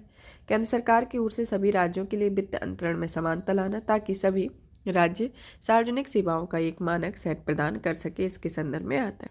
15वें वित्त आयोग की जो अध्यक्षता है वह एनके सिंह समिति के आधार पर की गई थी। एनके सिंह समिति जिसका समयकाल 2020-21 तथा 2021-22 से 2025-26 की अवधि के लिए सिफारिश की गई है। ये ऊर्ध्वाधर अंतरण के लिए केंद्रीय करों में 41% की हिस्सेदारी की सिफारिश करता है और इसमें आयोग में 2025-26 तक राजकोषीय घाटे को कम कर जीडीपी में 4% सीमित रखने का सुझाव दिया है और आयोग में क्षैतिज अंतरण के लिए 6 मापदंड को भी अपनाया गया है, इसके अंतर्गत आता है। नेक्स्ट आता है कि प्रत्यक्ष कर जीडीपी का अनुपात 15 साल के सर्वोच्च स्तर पर रहा है। तो 15 साल में सर्वोच्च स्तर पर प्रत्यक्ष कर जीडीपी का अनुपात रहा है। इसके अनुसार यह जो रिपोर्ट है उसे केंद्रीय प्रत्यक्ष कर बोर्ड के द्वारा यह डेटा प्रकाशित किया गया। इस डेटा में बताया गया है कि यह सकल घरेलू उत्पाद की तुलना में प्रत्यक्ष कर अनुपात यानी प्रत्यक्ष कर जीडीपी अनुपात वित्त वर्ष 2023 में 6.11% पहुँच गया है, जो पिछले 15 साल का सर्वोच्च स्तर पर। प्रत्यक्ष कर जीडीपी का अनुपात एक तरह से विकास को बढ़ावा देने के लिए किसी देश की संसाधन जुटाने की क्षमता को दर्शाता है, इसके संदर्भ में आता है। नेक्स्ट आता है प्रत्यक्ष कर के बारे में। प्रत्यक्ष कर वह भारत में केंद्र सरकार के मुख्य स्रोत होते हैं जो कि व्यक्तिगत आयकर और निगम कर से संबंधित होते हैं, जिन्हें आयकर अधिनियम 1961 के तहत विनियमित किया जाता है। भारत में जीडीपी की तुलना में कर अनुपात अन्य देशों में कम है, जैसे उदाहरण के तौर पर प्रायः OECD देशों में जीडीपी की तुलना में औसत कर अनुपात 30% होता है, जो कि कर अनुपात कम होने पर इसके प्रमुख कारण है कि अर्थव्यवस्था में अनौपचारिक क्षेत्र का प्रभुत्व होना, कर चोरी होना, कर छूट और प्रोत्साहन दिया जाना होता है।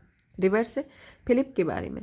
रिवर्स फ्लिप कई स्टार्टअप रिवर्स फ्लिप की प्रक्रिया अपना रहे हैं। रिवर्स फ्लिप के विपरीत स्थिति को रिवर्स फ्लिपिंग कहा जाता है। फ्लिपिंग एक भारतीय कंपनी के संपूर्ण स्वामित्व की एक विदेशी कंपनी को हस्तांतरित करने की एक प्रक्रिया है, और रिवर्स फ्लिपिंग यह उन कंपनियों के स्वामित्व के वापस भारत में स्थानांतरण करने की प्रक्रिया के संदर्भ में है जिन्हें पूर्व में फ्लिपिंग प्रक्रिया अपनाई गई थी या फिर भारतीय स्टॉक एक्सचेंज में सूचीबद्ध किया गया था।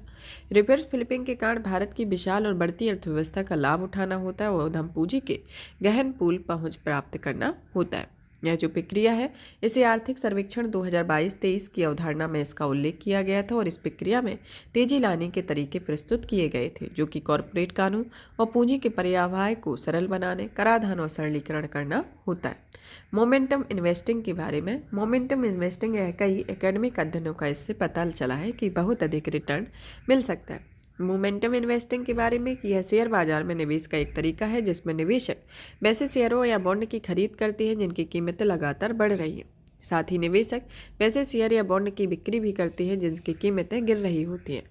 मोमेंट इन्वेस्टर को उम्मीद रहती है कि वे ऐसे शेयरों या बॉन्ड की कीमतों में बढ़ोतरी जारी करते हैं और वे भविष्य में मुनाफा कमाने के लिए इन शेयरों का बॉन्ड को ऊंची कीमतों पर बेचते हैं। और मोमेंट इन्वेस्टिंग में अपनाई गई शेयरों या बॉन्ड को ऊपरी कीमत पर खरीदने या बहुत अधिक मूल्य पर उन्हें बेचने और अवधारणा शेयर बाजार के पारंपरिक तरीके से अलग होती है, जो कि शेयर बाजार के तरीके में शेयरों या बॉन्ड को कम कीमत पर खरीदने तथा अधिक मूल्य पर बेचने का चलन होता है। मॉडल आधारित ऋण प्रक्रिया के बारे में। आरबीआई गवर्नर ने बैंकों और एनबीएफसी को मॉडल आधारित एल्गोरिथम लैंडिंग के प्रति सचेत किया। यह एक रिमोट और ऑटोमेटिक लैंडिंग प्रक्रिया होती है और यह मॉडल ग्राहक बनाने, ग्राहक के क्रेडिट आकलन, ऋण मंजूरी, ऋण वितरण, ऋण वसूल या संबंधित ग्राहक सेवा के लिए डिजिटल प्रौद्योगिकियों का उपयोग करता है। इसके संदर्भ में आता है। इसके लाभ को देखा जाए तो यह वित्तीय समावेशन को बढ़ावा देता है, ऋण एप्लीकेशन पर तेजी से कार्यवाही करता है, फिनटेक के साथ सहयोग को बढ़ावा देता है और नए ऋण में उत्पादों को लॉन्च करना आसान होता है। इसके अंतर्गत आता है। नेक्स्ट आता है आधुनिक मौद्रिक सिद्धांत के बारे में। यह जो सिद्धांत है इसमें यह तर्क दिया जाता है जो देश अपनी मुद्राएं जारी करते हैं उनके पास लोगों या व्यवसायों की तरह कभी भी पैसा खत्म नहीं हो सकता। इस सिद्धांत के अनुसार देश में बेरोजगारी की स्थिति और राजकोषीय घाटे की चिंता किए बिना सरकारी खर्च में वृद्धि की जाती है। और इस सिद्धांत में यह भी कहा गया है कि पूर्ण रोजगार की स्थिति में मुद्रास्फीति की समस्या से निपटने के लिए करों में वृद्धि और सरकार द्वारा बाजार से उधारी की वरीयता दी जानी चाहिए। राजकोषीय घाटे के मुद्रीकरण के सिद्धांत के अनुरूप है, जो कि एक केंद्रीय मुद्रा की छपाई करते हैं और सरकार के आपातकालीन खर्च के रूप में उपयोग की जाती है। और इस प्रथा को 1996 में आरबीआई के द्वारा एक समझौते ज्ञापन के तहत इसे बंद कर दिया गया था।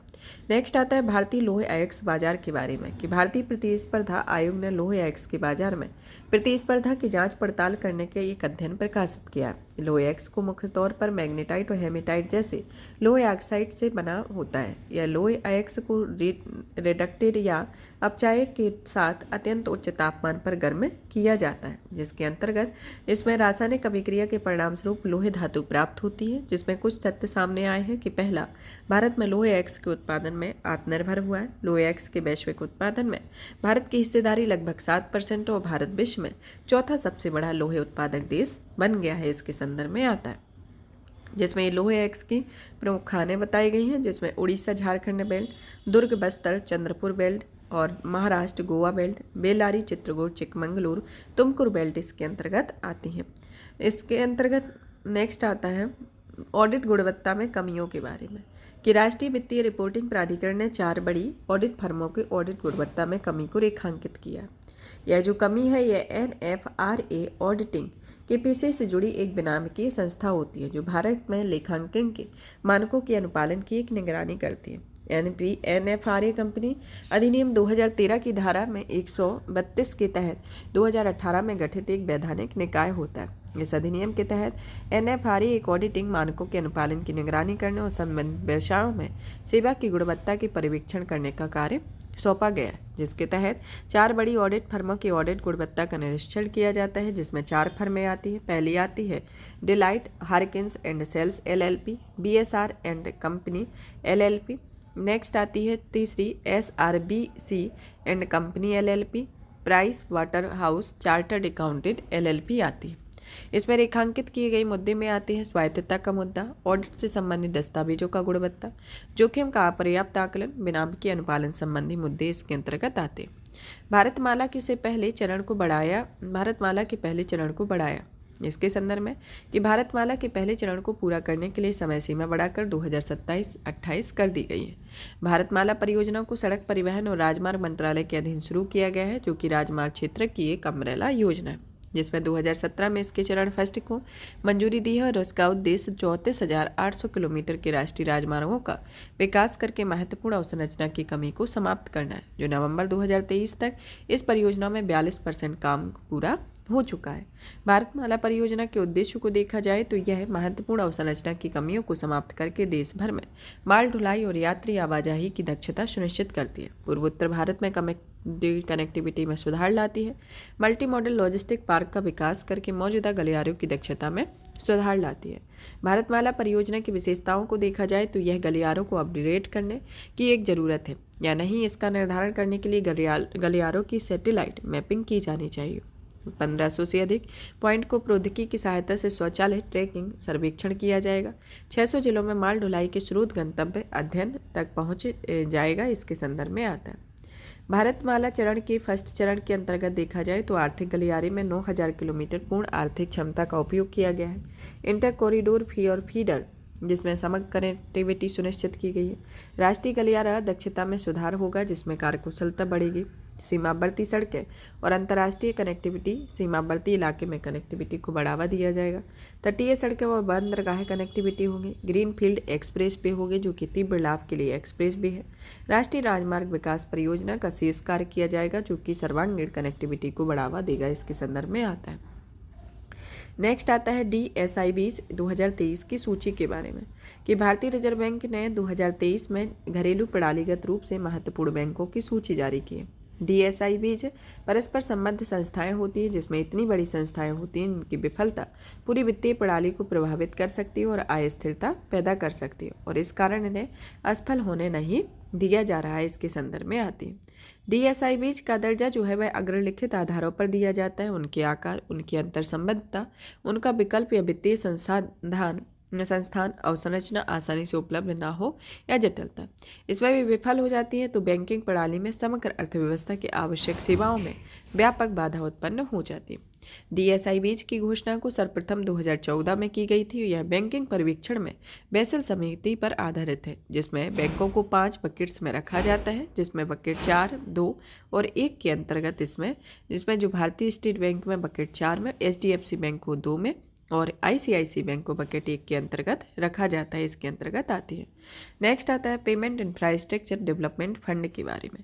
यह भारतीय रिजर्व बैंक ने पेमेंट इंफ्रास्ट्रक्चर डेवलपमेंट योजना 2025 को बढ़ाया। PIDF की योजना इसे पहली बार 2021 में 3 वर्षों के लिए शुरू किया गया था, जिसका उद्देश्य टियर 3 और टियर 6 में केंद्रों, पूर्वोत्तर राज्यों तथा केंद्र शासित प्रदेशों जिसमें जम्मू कश्मीर और लद्दाख में भुगतान स्वीकार करने वाले इंफ्रास्ट्रक्चर के उपयोग को बढ़ावा देना होता है। इसमें इंफ्रास्ट्रक्चर में फिजिकल पॉइंट ऑफ सेल या टर्मिनल, क्विक रिस्पॉन्स कोड आदि इसमें शामिल होते हैं। PIDF एक सलाहकार परिषद के माध्यम से शासित किया जाता है, जिसमें RBI द्वारा प्रबंधित या प्रशासित किया जाता है। डिजिटल भुगतान को बढ़ावा देने के लिए कुछ पहले स्टार्ट हैं, जिसमें पहली आती है आधार इनबिल्ड पेमेंट सिस्टम के जरिए कोई व्यक्ति अपना आधार नंबर प्रस्तुत करने के लिए माइक्रो ATM पर वित्तीय लेन देन कर सकता है। आधार पेमेंट ब्रिज सिस्टम के साथ अधिक अभ्यर्थियों को उनके खाते तय समय पर सरकारी लाभों के भुगतान और सब्सिडी भुगतान को आसान बनाया जाता है। यूनिफाइड पेमेंट इंटरफेस में सिंगल प्लेटफॉर्म उपलब्ध कराया जाता है और इस प्लेटफॉर्म में एक ही जगह पर अलग अलग बैंकिंग सेवाएं और सुविधाएं प्राप्त की जाती हैं। डिजिटल साक्षरता का विस्तार, जो कि प्रधानमंत्री डिजिटल एवं साक्षरता अभियान इसके अंतर्गत चलाया जा रहा है, इसके अंतर्गत आता है। नेक्स्ट आता है नेशनल ट्रांजिट पास सिस्टम के बारे में, जो कि हाल ही में केंद्रीय पर्यावरण मंत्री के द्वारा वन नेशन वन पास शुरू किया हुआ। यह जो कार्ड है वह पर्यावरण, वन व जलवायु परिवर्तन मंत्रालय के अधीन शुरू की गई एक पहल है, जिसका उद्देश्य लकड़ी, बांस, अन्य लघु वनोपज के बिना बाधा के पारगमन को सुनिश्चित करता है। वर्तमान में राज्यों के अपने अपने पारगमन नियमों के आधार पर लकड़ी और वनोपज के परिवहन के लिए ट्रांजिट परमिट इसमें जारी किए गए।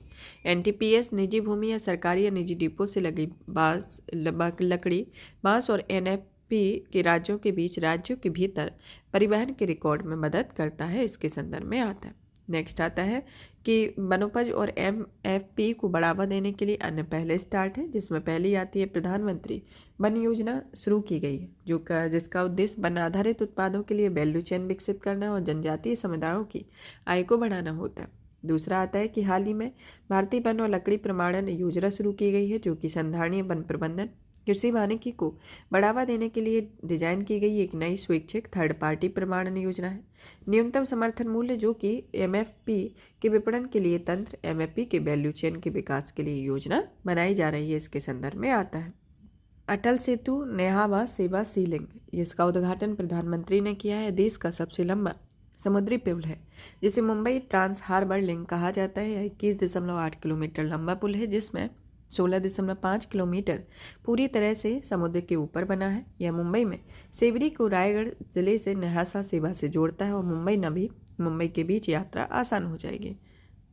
भारत में मानकीकरण के संदर्भ में कि हाल ही में भारतीय मानक ब्यूरो का 77वां स्थापना दिवस मनाया गया है। इस अवसर पर केंद्रीय मंत्री ने भारत के उत्पादों और सेवाओं के मानक निर्धारण करने की बात को अपनाने की बात कही है कि इस दौरान भारत में मानक निर्धारण की दिशा में हालिया प्रगति को रेखांकित किया हुआ है, जिसमें आभूषण की हॉलमार्किंग को देश के 343 जिलों में अनिवार्य किया गया और इस रिपोर्ट में लोगों द्वारा खरीदे जाने वाले 90% आभूषण हॉलमार्क वाले हैं और 672 उत्पादों में लगभग 156 गुणवत्ता नियंत्रण आदेश जारी किए गए हैं, इसके संदर्भ में आता है। नेक्स्ट आता है बीआईसी के प्रमाणीकरण के कुछ मानक को देखते हैं कि बीआईएस के संदर्भ में पहला आता है आईएसआई, जो कि ये मानक भारत में मानक औद्योगिक उत्पादों के लिए उपयोग किया जाता है, जो इलेक्ट्रॉनिक्स जैसे कुछ उत्पादों के लिए अनिवार्य है, जबकि अन्य उत्पादों के लिए स्वैच्छिक है। हॉलमार्क बीआईएस, जो कि सोने और चांदी जैसी बहुमूल्य धातुओं के आभूषण की बिक्री के लिए हॉलमार्किंग प्रणाली है। यह धातु की शुद्धता प्रमाणित करती है। मार्क, जो कि जिसके तहत पर्यावरण के अनुकूल उत्पादों की लेबलिंग की जाती है, इसके अंतर्गत आता है। नेक्स्ट आता है यूरिया गोल्ड। यूरिया गोल्ड आर्थिक मामलों के मंत्रिमंडलीय समिति ने यूरिया गोल्ड को बाजार में लाने की मंजूरी दी है। यह जो सरकार ने पर्यावरण अनुकूल उर्वरकों के उपयोग को बढ़ावा देने के लिए कई पहलें शुरू की हैं, जिसमें यूरिया गोल्ड को लॉन्च किया जाना ऐसी पहल है। यूरिया गोल्ड सल्फर लेपित यूरिया का एक उर्वरक है, जो कि जैविक उर्वरक नहीं होता है, जिसमें मृदा में नाइट्रोजन की आपूर्ति धीरे धीरे होती है। इसमें खेतों में नाइट्रोजन की पर्याप्त आपूर्ति सुनिश्चित हो जाती है, इसके संदर्भ में आता है। यूरिया के लाभ या फिर पर्यावरण अनुकूलन उर्वरक के लाभ को देखा जाए तो इसमें आता है NOx का कम उत्सर्जन होना, ये जल को रोक कर रखते हैं व मृदा की जल धारण क्षमता बढ़ाते हैं। जैविक पदार्थों में वृद्धि होती है और मृदा के pH मान को बनाए रखने में मदद मिलती है, इसके संदर्भ में आता है। Protection of plant variety and farmers के बारे में, फार्मर्स राइट के बारे में कि हाल ही में दिल्ली हाईकोर्ट ने पेप्सिको को आलू की एक किस्म के पेटेंट क्लेम की अनुमति दी हुई है, इसके संदर्भ में आता है, जिसमें दिल्ली हाईकोर्ट ने अपना निर्णय दिया है कि पोटैटो चिप्स के लिए उगाई जाने वाली पेप्सिको आलू की किस्म पर सिर्फ पेप्सिको का हक है। यह जो केस है वह दिसंबर 2021 में protection of plant varieties and farms rights authority ने पेप्सिको द्वारा विकसित एक खास किस्म FL2027 के पेटेंट को रद्द किए जाने के संदर्भ में आता है। नेक्स्ट आता है PPVER अथॉरिटी के बारे में। PFR अथॉरिटी, जो कि जिसकी स्थापना 2005 में की गई थी, जो एक वैधानिक निकाय है। यह कृषि और किसान कल्याण मंत्रालय के अंतर्गत आता है, जिसमें पौधों में नई किस्म का पंजीकरण करना, पौधों के आनुवंशिक संसाधनों के संरक्षण और परीक्षण में लगे किसानों को पुरस्कृत करने के संदर्भ में इसके प्रमुख कार्य होते हैं। नेक्स्ट आता है विशेष रूप से संवेदनशील जनजातीय समूह के लिए नई सौर ऊर्जा के बारे में। क्या विशेष रूप से संवेदनशील जनजातीय समूह की बस्तियों या गांवों में एक नई सौर ऊर्जा शुरू की गई है, जो कि राष्ट्रपति प्रधानमंत्री जनजातीय आदिवासी न्याय महाअभियान के तहत इस योजना को लागू करने की मंजूरी है, जिसके अंतर्गत मुख्य घटक है, जिसमें 2 घटक आते हैं। पहला आता है कि 1 लाख PBTGs पर्यावरण को ऑफ ग्रिड सौर के जरिए बिजली प्रदान की जाएगी, और दूसरा आता है कि इसमें PBTGs इलाकों में स्थित मल्टीपर्पज सेक्टर्स में बिजली की आपूर्ति हेतु बैटरी बैंक वाले of grid solar power bank स्थापित किए जाएंगे, जिसका कार्यान्वयन डिस्कॉम के द्वारा किया जा रहा है, और इसकी अवधि 2023-24 से 2025-26 तक की रही है। इसके अंतर्गत आता है। नेक्स्ट आता है इसमें विद्युत संशोधन नियम 2024 के बारे में। यह संशोधन नियम जो है वह विद्युत मंत्रालय ने विद्युत नियम 2005 में संशोधन किया। विद्युत अधिनियम 2013 में की धारा 176 द्वारा प्रदत्त शक्तियों का उपयोग करते हुए सरकार ने नए नियम निर्धारित किए हैं। पहला आता है कि ग्रीन हाइड्रोजन विनिर्माण गैस जैसे उद्योगों द्वारा ईज ऑफ डूइंग बिजनेस को बढ़ावा देना। दूसरा आता है एनर्जी ट्रांजैक्शन और ऊर्जा सुरक्षा को सुगम बनाना है, इसके अंतर्गत आता है। नेक्स्ट आता है ग्लोबल हाइड्रोजन ट्रेडिंग मैकेनिज्म के बारे में कि इंडियन गैस एक्सचेंज और गुजरात राज्य पेट्रोलियम कॉरपोरेशन ने गांधीनगर गुजरात में GHTM स्थापित करने के लिए एक समझौते ज्ञापन पर हस्ताक्षर किए। IFSC या गिफ्ट सिटी के सहयोग से स्थापित किया जा रहा है, जो कि IGX भारत का एकमात्र गैस ट्रेडिंग एक्सचेंज होता है, जिसमें समझौते के तहत ग्लोबल हाइड्रोजन प्राइस इंडेक्स विकसित किया जाता है, जो कि भारत में ग्रीन हाइड्रोजन की कीमत तय करने के बेंचमार्क की भूमिका निभाएगा। साथ ही यह इंडेक्स भारत में विकसित होते ग्रीन हाइड्रोजन मार्केट के बारे में बाजार संबंधी सूचना भी प्रदान करता है, और इसका मुख्य लाभ है कि यह ग्रीन हाइड्रोजन के मूल्य निर्धारण में पारदर्शिता को बढ़ाएगा। राष्ट्रीय पेंशन प्रणाली के लिए सब्सक्राइबर के लिए पॉइंट ऑफ प्रेस्टीज के बारे में हाल ही में PFRDA ने NPS के सब्सक्राइबर के लिए नवीन पॉइंट ऑफ प्रेस्टीज विनियमों को अधिसूचित किया है। PFRDA ने पॉइंट ऑफ प्रेस्टीज विनिमय 2023 अधिसूचित किया है, जिसके जरिए राष्ट्रीय पेंशन प्रणाली के लिए केवल एक पंजीकरण की आवश्यकता होती है। इसके संदर्भ में आता है पॉइंट ऑफ प्रेस्टीज जो है वह NPS सब्सक्राइबर की NPS संरचना के साथ अंतरक्रिया का पहला बिंदु है, जो कि POP की अधिकृत शाखाओं को price of Prestige services provide कर कहा जाता है, और ये शाखाएं अब कलेक्शन पॉइंट के रूप में कार्य करती है, जिसमें बैंक और गैर बैंकिंग संस्थाएं होती हैं जो अब NPS सब्सक्राइबर जोड़ने के लिए POP के रूप में कार्य करती हैं, और सब्सक्राइबर को NPS के लिए पहले की तरह कई पंजीकरणों की बजाय केवल एक ही पंजीकरण की आवश्यकता होती है, जिसकी सीमा अवधि 60 दिन से घटाकर 30 घंटे कर दी गई है। राष्ट्रीय पेंशन प्रणाली, जिसकी शुरुआत 2004 में की गई थी और जिसका उद्देश्य व्यक्तियों को पेंशन के रूप में आय प्राप्त करने में मदद कराना होता है। नेक्स्ट आता है फ्यूचर ऑफ ग्रोथ रिपोर्ट 2024 के बारे में। यह रिपोर्ट जो है विश्व आर्थिक मंच के द्वारा जारी की जाती है, जिसमें कुल 107 देशों की आर्थिक समृद्धि की गुणवत्ता के 4 स्तंभों को शामिल किया गया है, जिसमें नव परिवर्तन, समावेशिता, संधारणीयता और लचीलापन आता है। यह फ्रेमवर्क 0 से 100 पैमाने पर प्रत्येक स्तंभ के लिए एक समग्र परिणाम तैयार करता है, जो कि 100 आदर्श स्थिति हो, देश को प्रत्येक स्तंभ में परिपूर्ण माना जाता है। इसके संदर्भ में आता है। नेक्स्ट आता है अत्याधुनिक आर्टिफिशियल इंटेलिजेंस तक समावेशी पहुंच का होना कि विश्व आर्थिक मंच के AI गवर्नेंस अलायंस ने अत्याधुनिक आर्टिफिशियल इंटेलिजेंस तक समावेशी पहुंच के वैश्विक प्रयास को मंजूरी दी हुई है, यह सिफारिशें की है। इसका गठन जो है वह 2023 में किया गया, जिसका उद्देश्य जनरेटिव AI के नैतिकता संबंधी दिशा निर्देशों और गवर्नेंस फ्रेमवर्क को विकसित करना है। जनरेटिव AI एक प्रकार की AI तकनीक है, या टेक्स्ट, इमेज, ऑडियो या सिंथेटिक डेटा सहित अलग अलग प्रकार के कंटेंट बनाने में सक्षम होती है। इसके संदर्भ में आता है। नेक्स्ट आता है विदेशों में काम करने वाले श्रम बल नियम के बारे में कि हाल ही में कई सारे ट्रेड यूनियन ने उत्तर प्रदेश और हरियाणा सरकार द्वारा इजराइल में काम करने वाले श्रमिकों की भर्ती करने का विरोध किया है। इन श्रमिकों को मुख्य रूप से निर्माण कार्यों में काम करने में भर्ती की जा रही है। इसके संदर्भ में आया है कि ट्रेड यूनियंस का मानना है कि इजराइल के लिए श्रमिकों की भर्ती संघर्ष वाले क्षेत्रों में नागरिकों को सुरक्षित वापस निकालने के लिए भारतीय लोकाचार के खिलाफ है। इसके संदर्भ में प्रवासी श्रमिकों को सामने आने वाली समस्याओं के संदर्भ में देखा जाए तो यह क्षेत्रीय संघर्ष के फंसने का खतरा है, शोषण और अनुचित श्रम प्रथाएं, सामाजिक सुरक्षा कवरेज नहीं है, अन्य मुद्दे आते हैं। इसके अंतर्गत आता है सुरक्षा के लिए उठाए गए कदमों में आता है जैसे द्विपक्षीय और बहुपक्षीय समझौता किया गया है।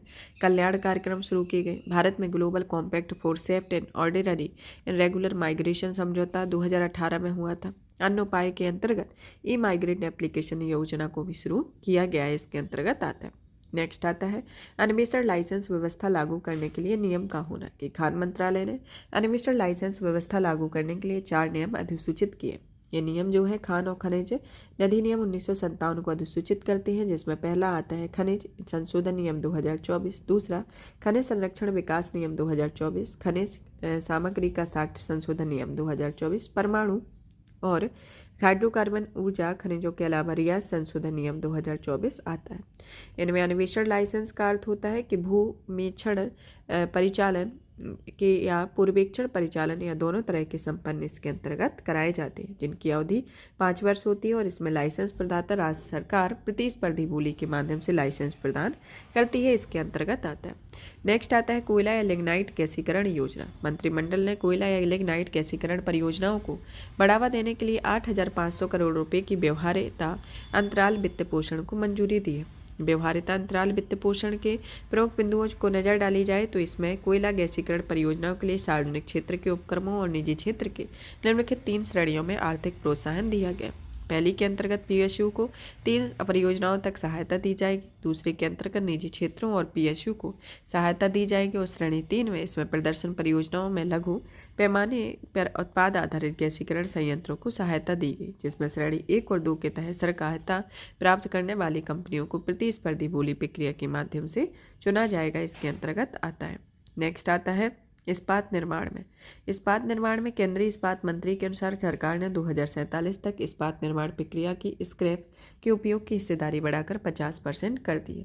इस्पात बनाने के लिए स्टील स्क्रैप के उपयोग के बारे में देखें तो इस्पात एक चक्रीय अर्थव्यवस्था के लिए सबसे अनुकूल सामग्री है। ऐसा इसलिए है क्योंकि इसका लंबे समय तक उपयोग, फिर से उपयोग और पुनर्चक्रण किया जाता है। वर्तमान में लोह अयस्क इस्पात निर्माण का प्राथमिक स्रोत बना हुआ है, वहीं स्टील स्क्रैप इस्पात उद्योग के लिए कच्चे माल के एक द्वितीयक स्रोत के रूप में कार्य करते हैं, इसके अंतर्गत आता है। हाल ही में उठाए गए इस्पात से रिलेटेड कदम में देखा जाए तो राष्ट्रीय इस्पात नीति 2017 के अंतर्गत इस नीति का लक्ष्य 2030 तक 300 मिलियन टन इस्पात उत्पादन हासिल करना है, जो 35 से 40% तक उत्पादन की हिस्सेदारी इलेक्ट्रिक आर्क फर्नेस रूट के उत्पादित इस्पात की होगी, इसके अंतर्गत आता है। स्टील स्क्रैप को फिर से उपयोग में लाने की चुनौतियों के संदर्भ में आता है पहला कि आयात पर निर्भरता होना, लॉजिस्टिक बाधाएं होना, प्रसंस्करण में अधिक ऊर्जा की खपत होना, गुणवत्ता सुनिश्चित करने वाली चुनौतियां इसके अंतर्गत आती हैं। एसबीआई की एक रिपोर्ट के अनुसार व्यक्तिगत आय असमानता में कमी आई है। एसबीआई की एक रिपोर्ट के अनुसार पिछले 8 वर्षों के दौरान भारत की व्यक्तिगत आय असमानता में कमी आई है। रिपोर्ट के मुख्य बिंदुओं पर नजर डाली जाए तो यह 2013 से 14 से 2021-22 के दौरान हुए बदलावों को ध्यान में रखती है, जिसमें 36.3% करदाता निम्न आयकर से उच्च आयकर श्रेणी में चले गए हैं। गिनी गुणांक के संदर्भ में कर योग्य आय की श्रेणी में आने वाले समूह की आय असमानता 0.472 से घटकर 0.402 हो गई है और इसमें श्रम बल में महिलाओं की भागीदारी बढ़ रही है, इसके अंतर्गत आता है। इसमें के आकार की रिकवरी तब होती है, के आकार की रिकवरी के वृद्धि के धारणा को गलत साबित किया है, जिसमें के आकार की रिकवरी तब होती है जब किसी अर्थव्यवस्था में विभिन्न वर्ग बिल्कुल अलग अलग दरों पर कार्य करते हैं, जिसमें कई विशेषज्ञों का मानना था कि कोविड-19 महामारी के बाद के आकार की रिकवरी से भारत गुजर रहा है, जिसमें अमीर लोग तो फलते फूलते हैं जबकि हाशिए पर स्थिर लोगों की चुनौतियों का सामना करना पड़ता है। गिनी गुणांक के बारे में आपको बता दें क्योंकि इससे रिलेटेड हमेशा एग्जाम में क्वेश्चन पूछे जाते हैं। गिनी गुणांक आय या संपत्ति संबंधी असमानता की एक सांख्यिकी माप होती है। इसका मान 0 पूर्ण समानता और से 1 असमानता होता है, जो सिद्धांतिक रूप से नकारात्मक आय या ऋण के कारण गिनी गुणांक के 1 से अधिक होता है, जिसमें 0.40 से अधिक मान वाले गिनी गुणांक को अधिक असमानता का सूचक माना जाता है। तो इस तरीके से ये इकोनॉमी से रिलेटेड टॉपिक रहा है। यहाँ पर इकोनॉमी से रिलेटेड ये टॉपिक फिनिश होता है। नेक्स्ट क्लास में नेक्स्ट टॉपिक को कवर किया जाएगा। तब तक आप इस सेशन को ज़्यादा से ज़्यादा शेयर करें, वीडियो को लाइक करें। PDF प्राप्त करने के लिए आप हमारे Telegram channel UPSC PSC with Diksha को ज्वाइन करें। धन्यवाद।